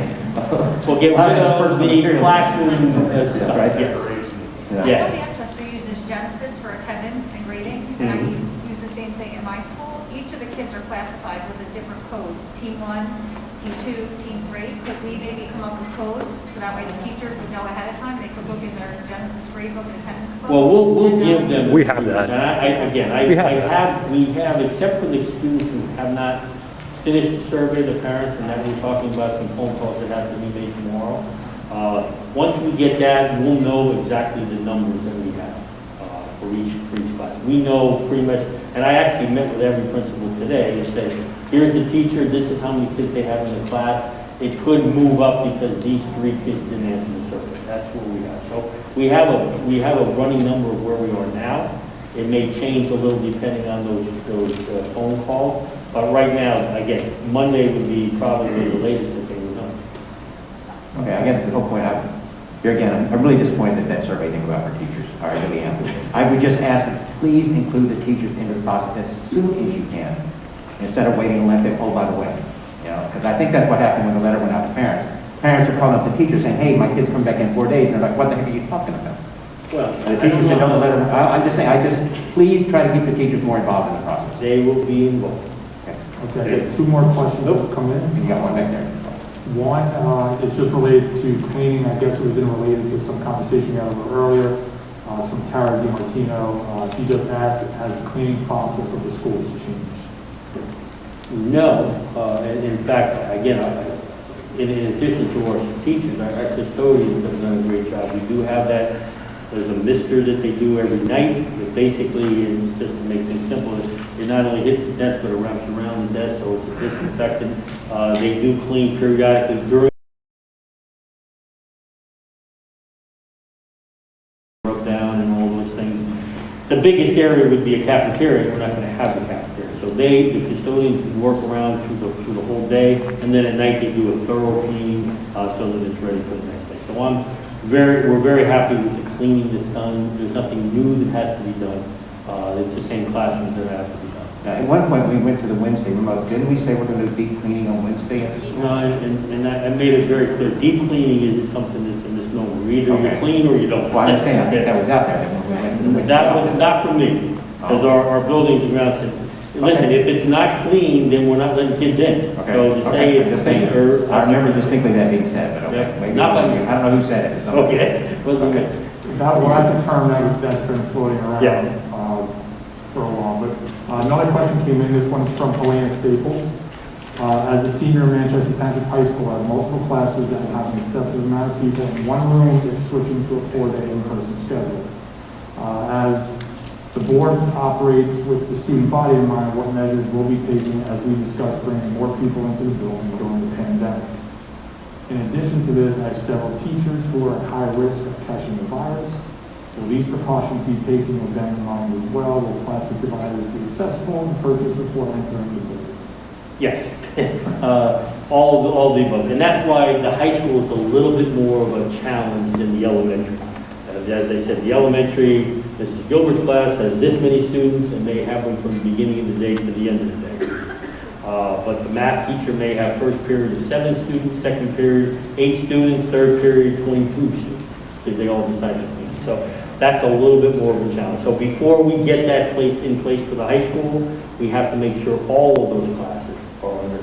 And I know Mr. Adams and his group has actually started doing that, looking class by class, what the class size is, and what the people who are coming back and remote. The one thing in the high school I will say is that a lot of our students have chosen remote in the high school, more than any of the other schools.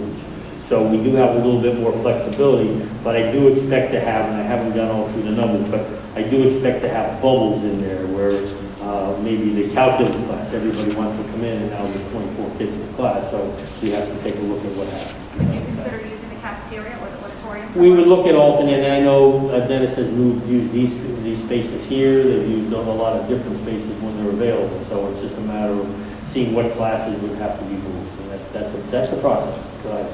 Add to this state's concerns, all the students, the high school does change classrooms. Yeah. And the hallway is, even on cohort days, according to my book, it's pretty good to do the not social distancing. But they're teenagers, so they're going to do what they do. Well, you'd have to look at like staggered dismissals, probably, you'd have to look at something like that. Yes, you'd have to do it by wings or whatever, you'd have to look at it that way. And again, the main thing is they don't, close contact would mean you're close with it for 10 minutes for a period. So as long as they're passing in the hallway and they have their mask on, they're okay. But you're right, you don't want to be a bunch of students together, that's the issue. So they'd have to do staggered, they have to do a lot of. Had another question over there. Oh, yeah. Hey, sorry. No, that's fine. You Just guys- on the communication part of things, because March 1st was, I mean, it did not go out in like a letter or anything, right? Like that wasn't something, I actually heard it through a text chain. With Yeah, I did put it, I put it out twice. Okay, well, That's so, okay. but we didn't get an official notice Right. before things were really kind of going down.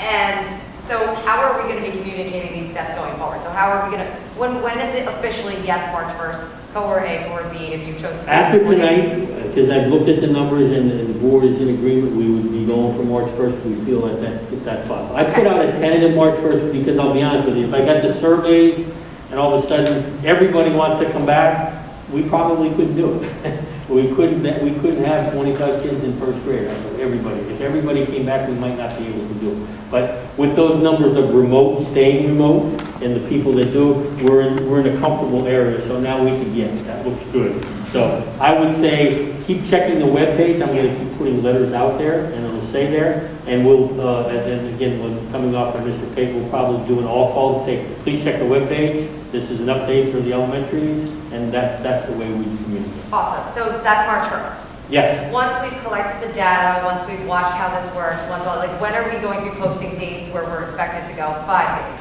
full I days? can't Like, promise when that, are we doing I that? have to do a wait and see. I do have to see that, the middle school and the high school are in, and then we're ready to go. I don't want to promise a date too far ahead, but I will say that we'll look at it and see when everybody's in and there's nothing happening.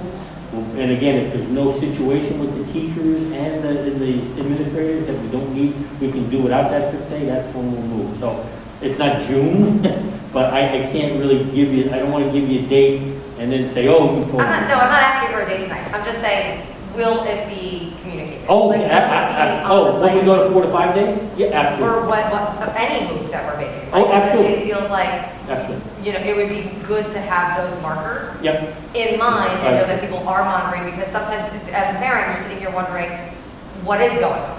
And we don't know. It was tentative, I would say it's tentative until yesterday and this morning, because I went through the numbers with them, I went through the rooms and we're okay. So now I think we're good. So right now it should be, we'll make that, obviously it's going to be March 1st. The next step would be, of course, the middle school. Again, I'd like to shoot for the 8th, that's what I'm hoping for. But if I don't do the 8th, it'll be for another reason, because we weren't ready or something else happened, or we took a step backwards. I hope it doesn't. And the middle and the high school would be somewhere in that ballpark. If we don't have a lot of those blips of 27 kids in the class or whatever, then we can do it. But they're working on that now. It's not like they're waiting for the elementary to come in on March 1st and then we work on the middle school. And we're working on that concurrently with what the numbers are. I think what I would like to see out of that, what she just said, is can we commit to like a timeline? Give us 10 days notice prior to this? Absolutely. That I can give you. That as I see it, as I say, okay, we're looking good, I know in 2 weeks that we'll definitely be here. That I can. That way the teachers know, Yeah, everybody's on the same good page, point. knowing everything. Good point. Yeah, it was interesting. We had a superintendent's roundtable with high school superintendents, and I missed that because we had a CUSAC. And at that meeting, it was decided that a number of schools were going to open on March 1st, unbeknownst to me. And we talked about it, I said, I think we're going to, and then once I made the announcement, the next day, 3 schools ended up doing March 1st, which was totally coincidental, but they're kind of on the same wavelength with Ocean County as we're all looking at. I think it's Jackson and Brick and some other schools, I think Berkeley is looking at doing the same thing. So we're looking at the numbers and we're okay, but I just very cautious that I'm counting on the parents and the staff to keep doing the things that you're doing so we don't take a step backwards, because the worst call I have to make is you're on remote for 2 weeks. That is the worst call I have to make, and I don't want to make that. So just keep in mind, we'll take it one step at a time, and we're going to get hopefully back to more and more in person, because I agree with you 100%. That's what we need. That's what our kids need. Yes?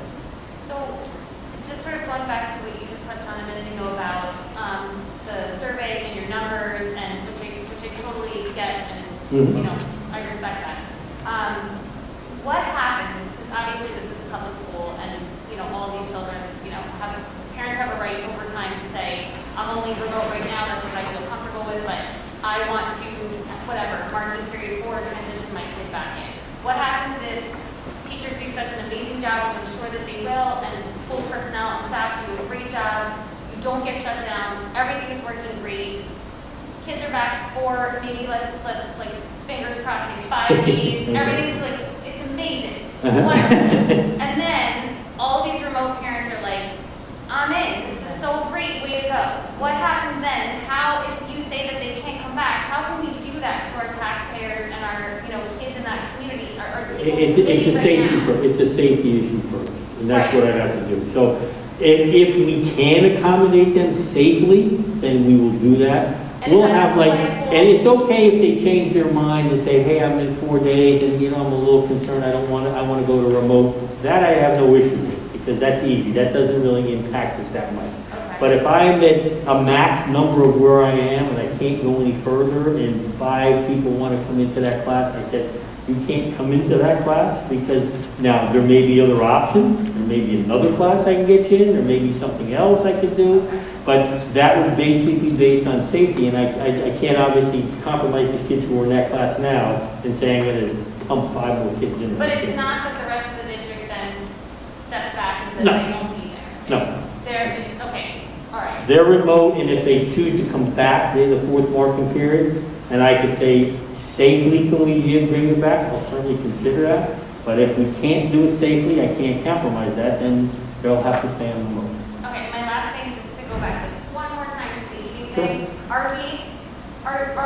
Is the concern about food that the district serves for kids while they're in the classroom, or is it that kids, are we worried about them being in this classroom that looks a little new with extra kids, taking down their masks and eating? That's the actual concern is the mask down, food in our mouth, we're eating around one another. That's what the concern Yeah, and is. for a longer period of time. Okay. When you're eating a lunch, that's so their it's lunch. like lunch people- versus a snack. Right. Or it's the amount of time that Yes. we're doing it for. Yes, the amount of time that they have their mask off, in fairly, obviously, even though they're 6 It's that feet idea apart. of close contact, mask off, Yeah. within 15 minutes, okay. I That's just- that's where we're at. We're a snack, couple minutes with your mask off, and then put your mask back on, we're good. Okay. Now, they just look at recess in elementary school. So They do get, yeah, they get some time. They do get some Is time. there a possibility, should that lunch become an issue, where half the class goes to recess and the other half stays and does lunch? And I leave it up to each building to work like there are some buildings that they go outside. When the weather was nice, they went outside and eat lunch. Which was great, that's a great idea, that's perfect. So it depends, in Ridgeway, they have a lot more space there in their gym, in their cafeteria area than say an MTS does. So they have options, and that's where the principal, the staff, and they make those decisions, and if it's safe, I'm all for being creative on that. All right, great, seriously, great discussion. I appreciate the questions, I do. Please, I will get that information out. It looks like we're looking forward. I know your frustrations about going 5 days and we got to do it soon. I just want to make sure we're doing it right and we're safe and we're healthy, but I will, again, keep looking at the webpage. I'll be getting things out pretty regularly now that it looks like it's moving forward. I appreciate your input. We will put that, I'll make the announcement and put the email up there. Feel free to email me any questions that have come up now, or within, they come up in the next days if it's a specific one. What I try to do with those, if it's a common question that's asked 6 or 7 times, I'll put it on the webpage and say, hey, here's a question that's been asked 7 times, so here's the answer to that question. And again, I know we're not thinking of everything, so I do count on you guys to say, hey, what about this? And I definitely appreciate that. It's been a great conversation, and we all know what we want to do. We want to get our kids back in front of our teachers safely and do a good job. So thank you very much. I appreciate that. Did you have anything more to your report, or was that it? It's been so long ago. Good, then that means you're done. Yeah, I got just 2 quick ones. Number one, just so everybody knows, and spectators are now being allowed at the middle school and the high school athletics. That came down from Governor Murphy, put out an executive order that allows schools the option of allowing spectators to attend athletic events. Not every school has decided to do that. We did, and at first is the option of the schools, and second, the spectators are limited to 2 parents for each athlete. Additionally, the number can't exceed 35% of the total capacity or 150 people. So we've allowed our parents and athletes in the high school games to come in. And actually we had a game. 1, okay, girls basketball 1, that's good. So we do that, and the middle school has started with 1 parent, and we'll take a look at being able to expand that a little, because the gym's a little smaller than that. The middle school, there's some middle school schools that are not allowing spectators in. We're just not allowing visitors to come in, so it's only for home spectators. At the high school, both home and away are allowed in. And lastly, just as a note for the board, it's here somewhere. I guess I'll just, oh, here it is. I was invited recently to attend a meeting and accept an appreciation award given to our school district from the Manchester Club Scout Pack 44. The award was in recognition of the district's support of the organization. I really have to say I was really impressed by the outstanding effort put forth by the leaders of the Cub Scouts and the young men and women who were there. A lot of their achievements they showed on, and it was really a great meeting. So I accepted this, so I want to, on behalf of the Board of Education, I want to thank the Manchester Club Scout Pack 44, and congratulations, and continue good work. Okay. As a former Cub master of Pack 44. Oh, you are same time. Okay, very good. Right. Thank you very much. Can we display this at the board office? We can. Okay. Good. No, I was Cub master for 44 and then Scout master for 41. So I did my time on both. My goal is to get that. I never want to sleep on the ground again. My goal is to get that for 25 years in a row. All right, Mr. Lorenzo, your report, please. Yes, I just have 2 really quick things. The district will be holding its school and departmental budget presentations to the board on March 3rd at 6 p.m. here at the high school. That meeting is open to the public. And then my last thing is the governor is scheduled to give his state budget address next Tuesday, February 23rd. Typically what happens is after he gives that address, we find out what our state aid is for the upcoming school year, typically 48 hours later. What's kind of strange this year is we have not heard really anything on the direction that they're going. So I'm hopeful that our state aid will at least be close to what it is now, but we are preparing if it's not. So we'll find out next week. All right, thank you. Any board member reports? Let's please keep them very, very short this week because we're already in 2 hours into the meeting here. Anybody have anything to share? I'll be real quick. First, I'd like to thank everybody for coming out. It's so nice to see people in the audience, and thank you for your participation and adding your input. Like all of you, I'm anxious to get my kids back to school. Looking forward to the 4 days and hopefully soon after 5 days, and then also the middle schoolers and high schoolers. I have to thank the elementary teachers, still trying their best to make things special for our kids. Valentine's Day was a hit. My daughter, her class got to make the special box and had to bring the candy into quarantine, but it still worked out. She still came home with some little treasures. And I also want to say it was great seeing a girls' basketball game at the middle school yesterday and watch my daughter socially distanced cheer. The normal was a lot different, but it was nice to get back to some things that we like to attend. So that's it. Thank you. Anyone else? I'm gonna make mine as quick as I can. You guys hear me? Yeah. Okay. First of all, I just want to say families, staff, and students are incredible. You are incredible. You need the biggest pat on the back. Kids, families, staff. You are. Seriously, and thank you. Thank you from the bottom of my heart, from the bottom of everyone else's heart up here. We appreciate what you're doing. We are looking for resources. We are trying to help. That's why I've attended about 11 county meetings throughout the state of New Jersey to try to get ideas, to try to share them with my board, to try to share them with my county. I attended so many, but before I tell you about those, I do want to compliment those cheerleaders at the middle school and the middle school basketball. It was great to see it. Holy cow, the was feeling to be there in the audience watching the kids. My daughter's on the team. But it was great. It was great to see. And I do see Mr. Adams, who's going back and forth to the girls' basketball game, so I hope to hear some good things. What happened with that? Do we know if they won? They won. Awesome. Great. Nice job, Keith. Very good. Awesome. How many points do you have tonight, Keith? I was on the camera, I got a little shaky. So, Great job to that girls' basketball team, Mr. Adams. We're just complimenting them. So the 11 county meetings that I attended, I'm not going to tell you about every single one. I'm just so fascinated by the information, but I'm just going to share about 3 things with you.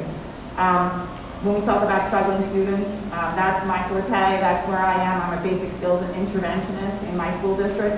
I went to a meeting and I got a lot of great ideas from a Bergen County meeting. Bergen County doesn't know. Bergen County's got like great ideas, so I'll be sharing those ideas here. I'll be sharing those ideas in my school district. I know the big topic, this was a big topic in Warren County, is the state testing. I know we're all thinking about it and we're hoping that it doesn't happen. But I brought up some really good points with the county superintendent up in Warren, and she got back to me about some of them. But we were just pushing, like, how is this happening? We can't be having this test. It doesn't seem right. So we're pushing, we're fighting, we're writing. I mean, we have to contact our legislators about this because this is critical. This doesn't need to be happening. It's my opinion. But so anyway, there was a lot of information that was presented there. I also attended the Cape May County School Board Association meeting, and the topic was working toward equity for all children. A fantastic topic for all children, and there were some great ideas that I did forward to Mr. Trackway. We had Assemblyman Antoine McClellan. He talked about a lot of great ideas of how we can include everyone, and I thought that there were some really, really good topics in there. Something else I attended, and it was put on our district. I saw it blasted out on Facebook, focusing on our SEL. It was presented by another group and organization. It was Raising Resilient Teen Parent panel presentation. I don't know if anybody caught that, but it was fantastic. It was all about warning signs of suicide. And guys and girls, parents, teachers, everybody, it was eye-opening.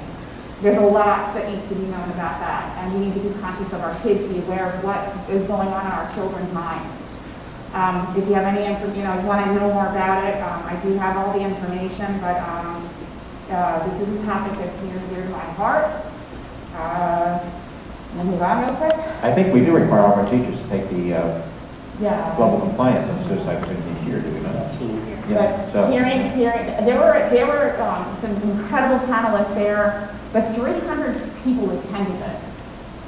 And the amount of questions that were pouring out, the social emotional component is so critical right now. And like I said to everybody in the past, we haven't even felt it yet.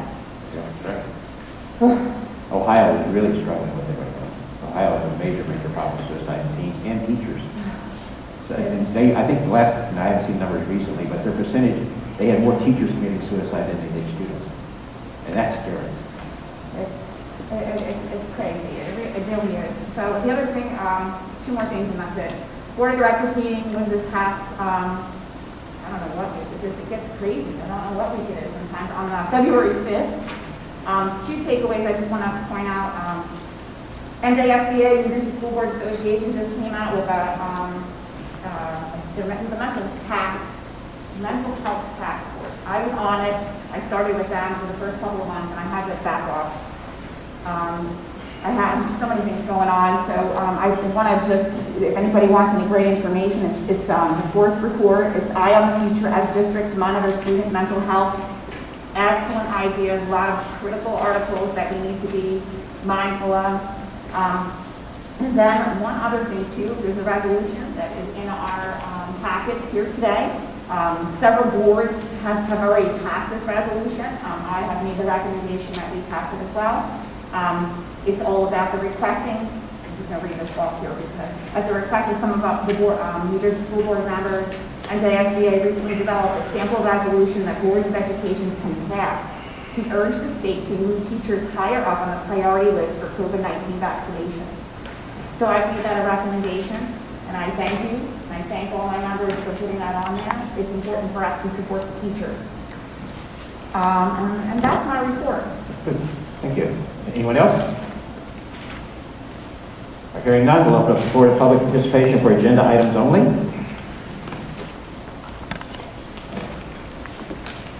You coming forward, Mr. Adams, or you're not coming forward? I'm just trying to get the students, let them go home. Oh, yeah, they did speak. I've been trying. Thanks for hanging in there. All right, thank you. All right, old business. I'd like to open up the floor for nominations for Vice President of the Board. I would just like to speak on this. I'd like to thank Mr. Staples for recommending or nominating me, and also to Mr. Savannah for supporting me. As honored as I am, and although I would love to be Vice President, I feel like it's a title, but it's not going to change who I am as a board member. I'm going to continue advocating for our students, parents, and teachers. So I'm going to pass on my nomination so we don't have to go to the county level and move forward, because to me it's more important to work as a unified board than have a title that's not going to change me as a person. Thank you, Mrs. Mount. All right, that being said, we'll open the floor for nominations. I nominate Melanie Biscardi. Okay, does not need a second on this. Any other nominations? All right, may I have a roll? Second. Okay. Thanks, you always got that delay. It's always that delay coming through there. All right, may I have a roll I'm call? still here, guys, I'm still here. Yeah, all right, here we go. So we are doing a roll call now. Ms. Pease nominated Ms. Biscardi for Vice President, so this is the roll call. Mr. Staples? Yes. Ms. Mount? Yes. Mr. Jenner? Yes. Mr. Servanek? Yes. Ms. Biscardi? Yes. Ms. Wingler? Yes.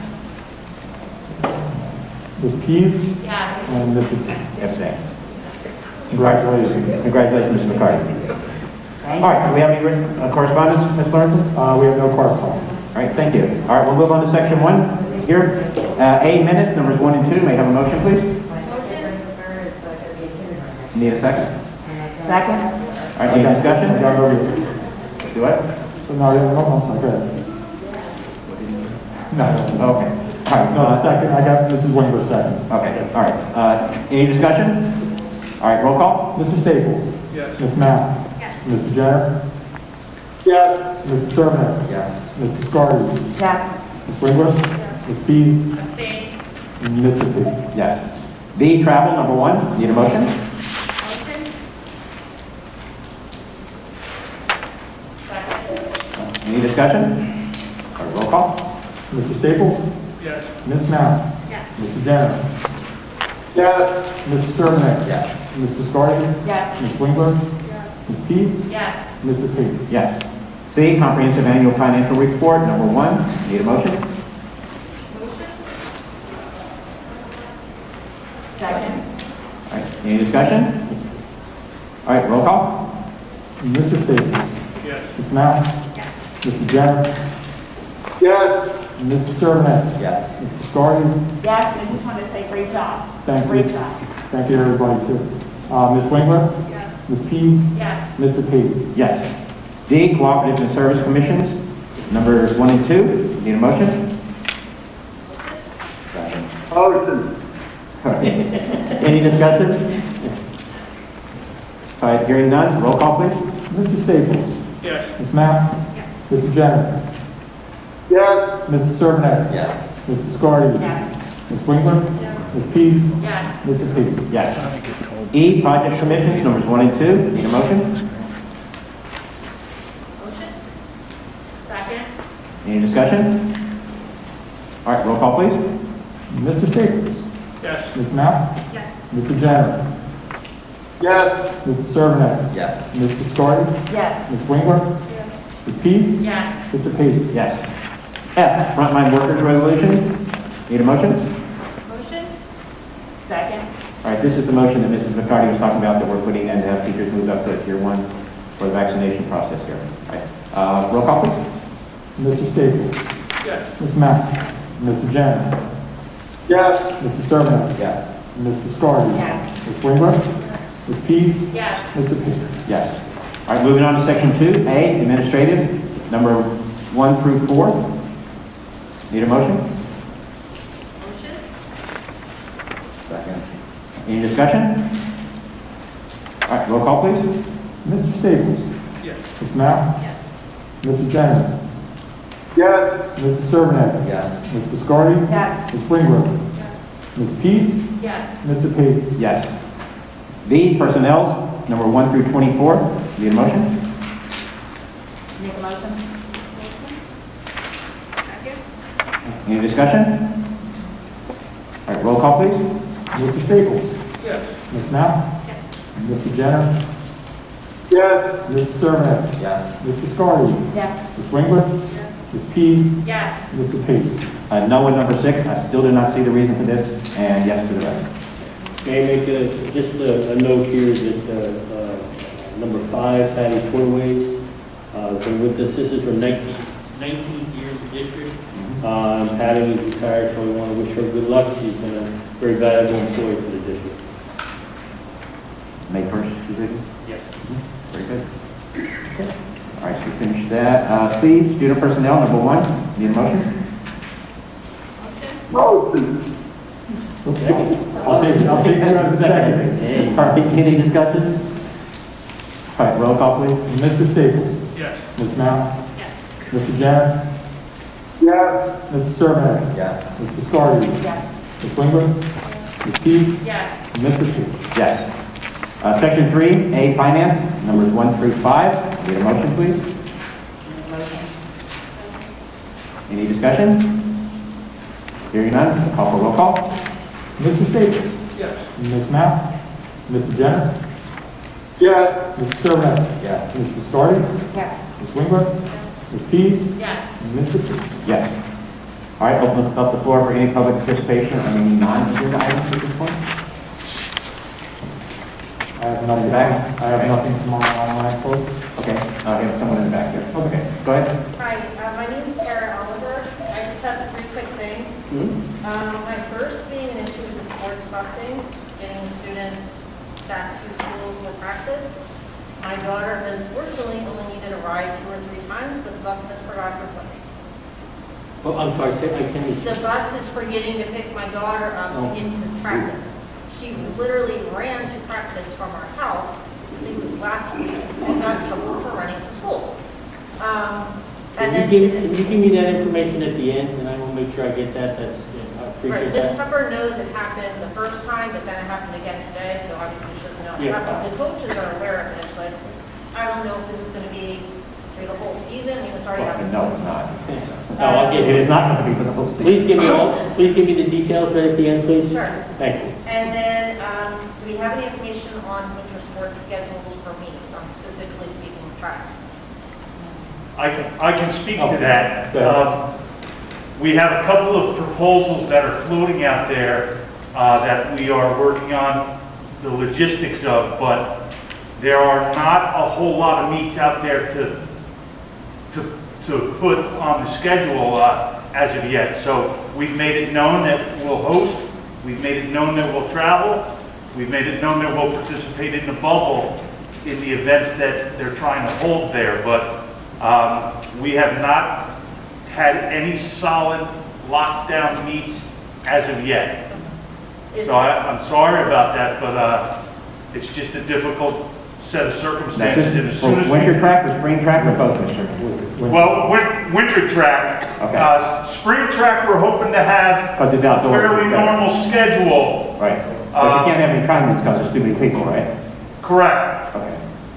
At the moment. Now, Right. you know, that certainly could change by the time spring season starts April Wait, our 1st. government changes its mind? Wow. But we're working on looking at a couple of meets that just came in an email today and working the logistics out if we can get involved with them. And best guess, are you looking at March, February? March. March 1st is the season starting for winter sport. And then my last thing is, I've asked administration in the past, and I'm just trying to get an update.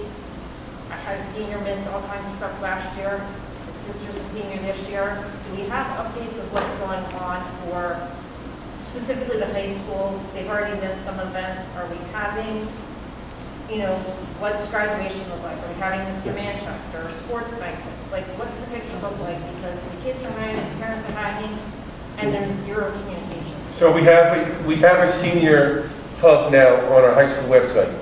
I saw that. Yeah, we just went live. So No decisions have been made. We are talking with the student government about what we can think about doing in the spring. We have a prom planned for the seniors, but so we have the senior hub, so we're going to start putting things on that for the website. We told all the seniors. So we're just actively talking, but we're trying to wait to see how everything kind of rolls out. For instance, the 100 nights. Obviously, we couldn't do it for 100 nights, but we're looking to plan something maybe in May.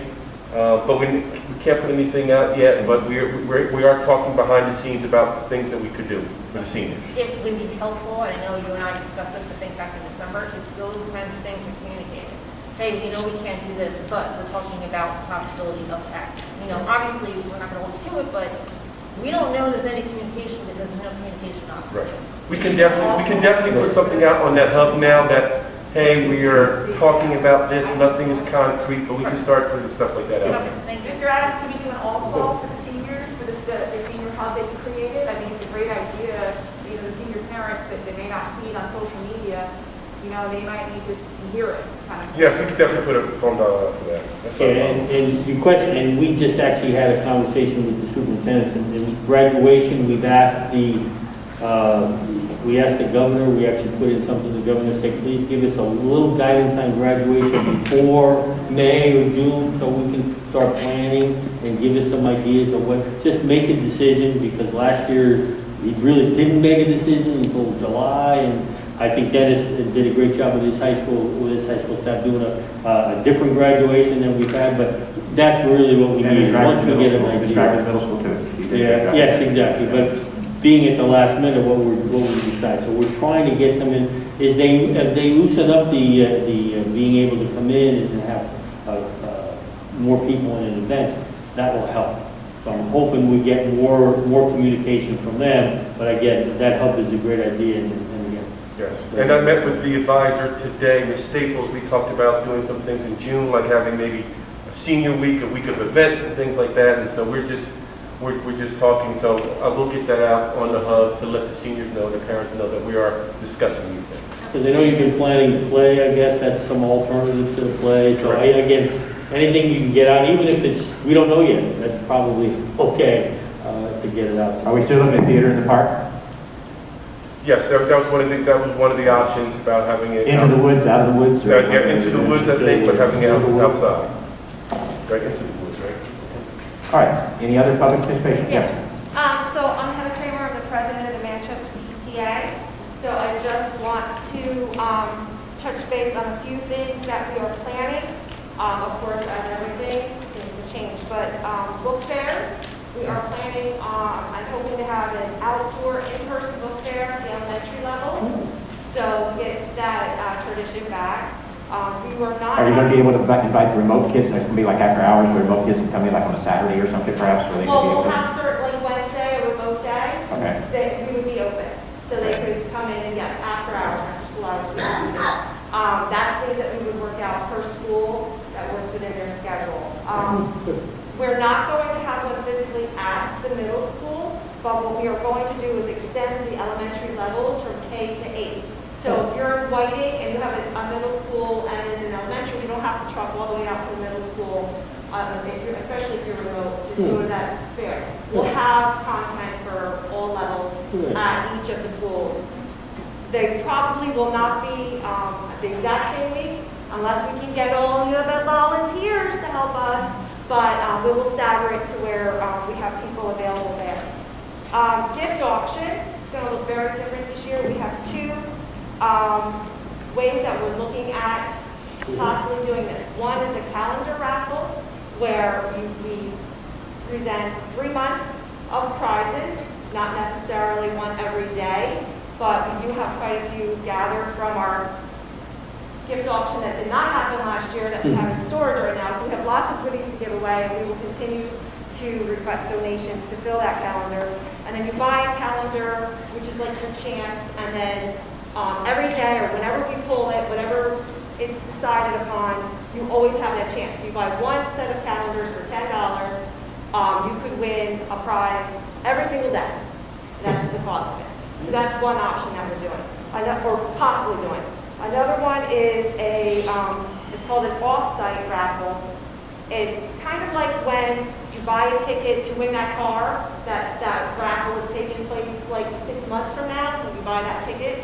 It's kind of like that. So you buy a ticket, and then the same type of thing is we pull a winner of this grand TV, and it's so-and-so, that ticket goes back into the pot, just like the calendar, and then we're pulling,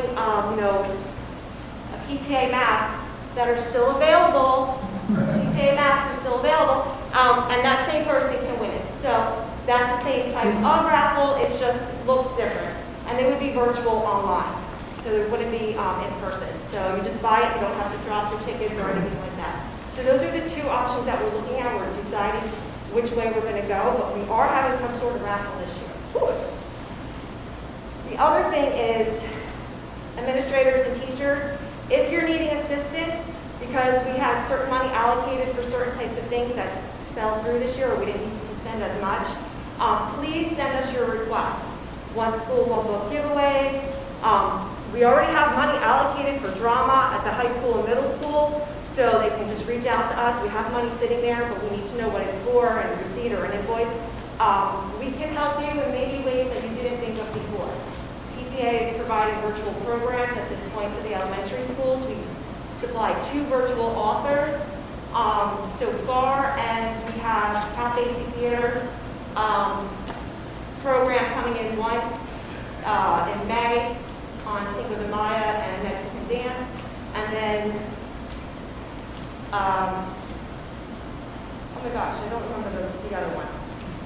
There's another one coming as well. It just When is that? What time of the day will you be presenting that? well, the Cafes and Theaters are available for a 2-week period, so the teachers can, work it into the curriculum within that 2 weeks. And so that's how that works.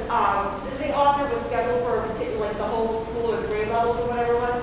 Everyone zoomed in, and we have 1 more to go, and we've got lighting to where that series is complete, and it was phenomenal. It really was. We had the writer, Nick Burrell from Bad Kitty came in and he did it, and then we had Gail Galligan, one of the writers for Babysitter's Club, graphic novel. She came in, and they were great. Lots of happy teachers, happy kids afterwards. And it was such a great break because it was they didn't like reading art. They didn't have to do their regular thing that day. It was like a real assembly to these kids.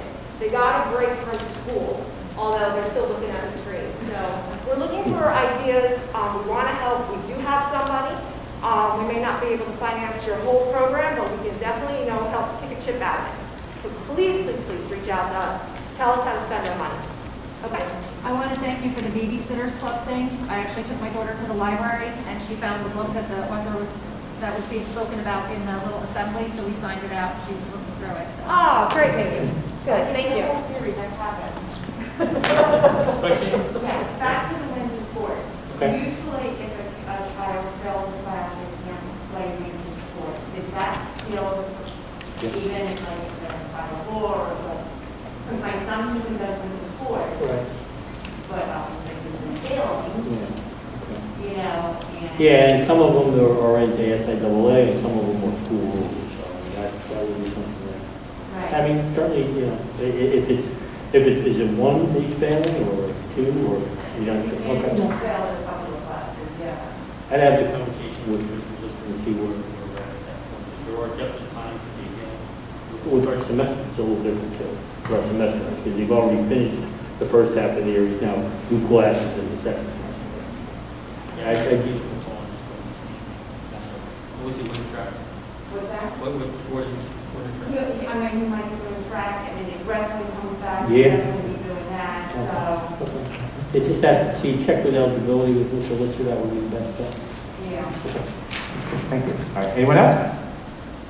All right, entertain a motion to adjourn. Second? All in favor?